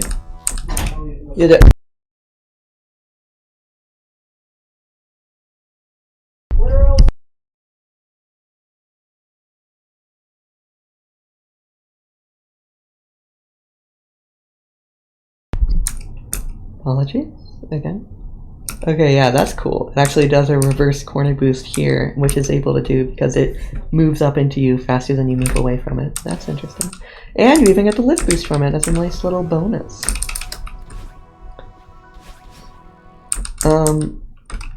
Here, very similar to Lake Skip from earlier, you can just jump off of here and you barely don't hit the spike. We get another big setup to get a lot of speed through a door. And of course, we do a door ultra as well. Hit the wall, hyper, doesn't matter because we have retained speed, so we can just keep going. And please enjoy this as well. Just jump into here, getting into good position. And then left, jump away from the wall, do it again. And a corner boost here, and then we get snapped up because of the moving block. Like pushes you instead of squishing you. And then, whee! Unfortunately, we do have to use a dash there, but it's fine because we can just skip like that. Yay! Now we're going to do something that saves 9 years as door skip. Alright, cool. It doesn't actually save 9 years, it's just an old meme. Again, same thing here as many times before. Land on here to get your dash back, go right back, and then, yeah, and in this case, we have to jump through the spinner as well. I believe this is more, yeah, some hitbox jank that allows us to actually hyper off of here. And then that also lets us do a reverse corner boost off of here because the wall moves up into us.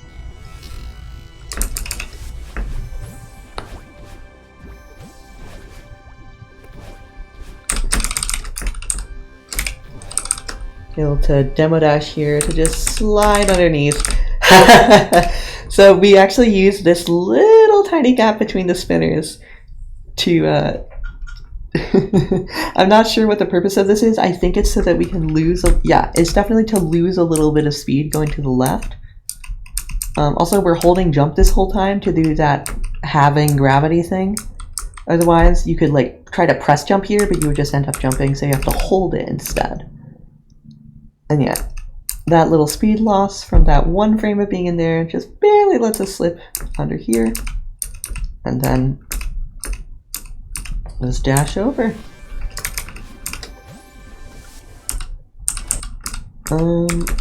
Nothing too special here. We do a climb hop cancel right here, I believe.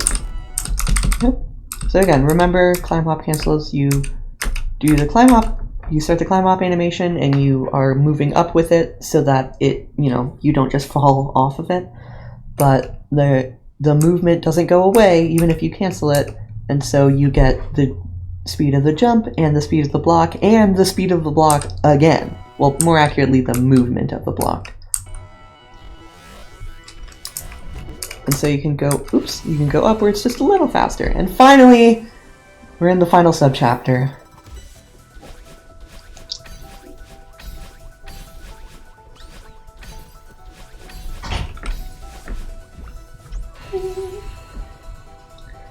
So here we are. So there is actually downwards wind. Don't ask how that works. I don't know.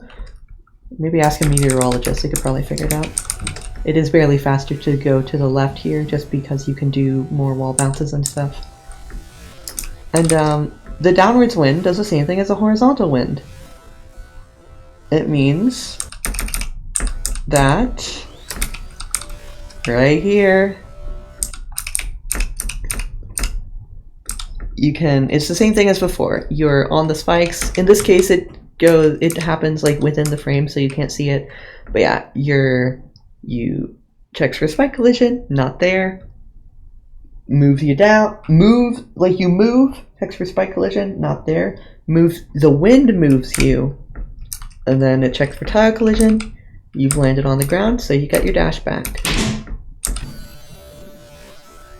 And we just keep doing that over and over again so we can keep jumping off of the ground. Why it's not showing the true collision hitbox, I'm not actually sure. Yeah, what was that movement? Yeah, we just kind of do this over and over again. Here's our old friend, the double corner boost. Did you forget about them? I didn't. The faster you're moving, the farther away from the wall you have to be in order to do a double corner boost, by the way. As you can see, we're 0.056 over here, and we're just 0.022. So if we were just like a 50th of a pixel closer, we would hit the wall and not be able to double corner boost. And you have to do vertical manipulation to be able to land on there. Not really sure what's going on here. Okay, so it's really awkward movement. If you were to dash directly up here, you would just wall bounce instead of wall jumping, which is not what we want.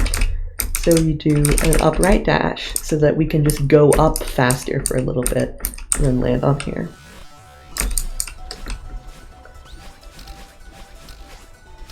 More beasts, I found that strat. Again, just applying a bunch of the stuff I've already explained.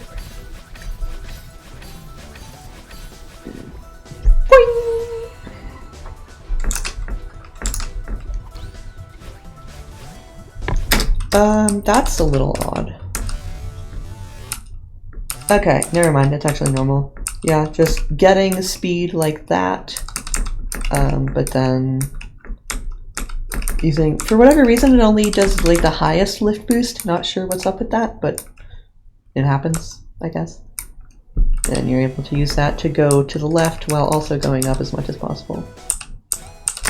Normally, you actually can't dash and corner boost, I believe, with spinners, but because of the wind, it like moves you upwards just enough.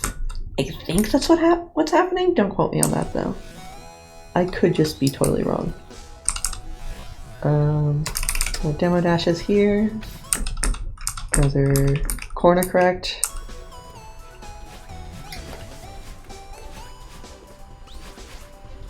And yeah.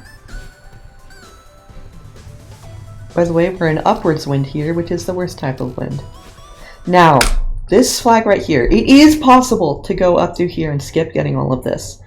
It has been theorized for years, and then spinner stunning was found, and then they found, yes, it is actually possible. However, it is slower, and it's just barely not possible to do it without stunning, which is unfortunate, but it is what it is. So we must play as intended. Kind of. You can just jump over the spinners, it's not even that hard. You actually have to go up, but we're not in range to get the checkpoint, so you don't get the you normally would. You can go underneath there, it's slower though, sadly. Here, because the animation of you going down onto the ground takes so long, it's actually faster to just go up yourself. Again, you can see going at exactly an angle of exactly 7.87543. So yeah, people get really serious about this. And using the same thing with the 0.69 magnitude at the end from earlier. And now, just enjoy the show.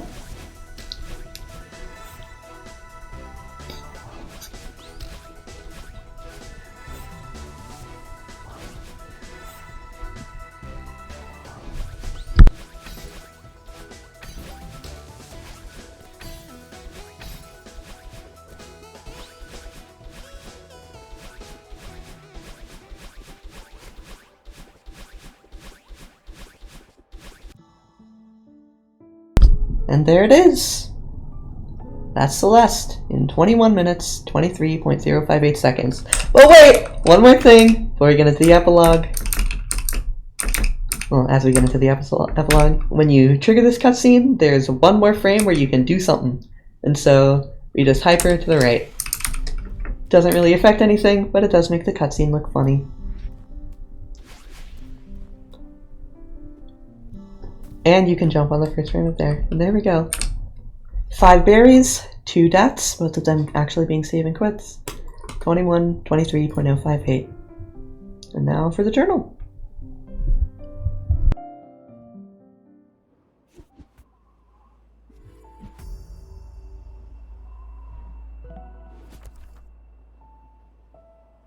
You can see our individual times and the individual times for each actual chapter. And that's it. I hope you enjoyed. I will have links in the description of this video that should explain more things. If you want to go in depth on why those spinners change color, or exactly the way that subpixel manipulation works, or a bunch of other things that are just really insignificant that I didn't want to go into, they will all be in the description. I will also have the this video that you're seeing right here and the regular view version of it. So yeah,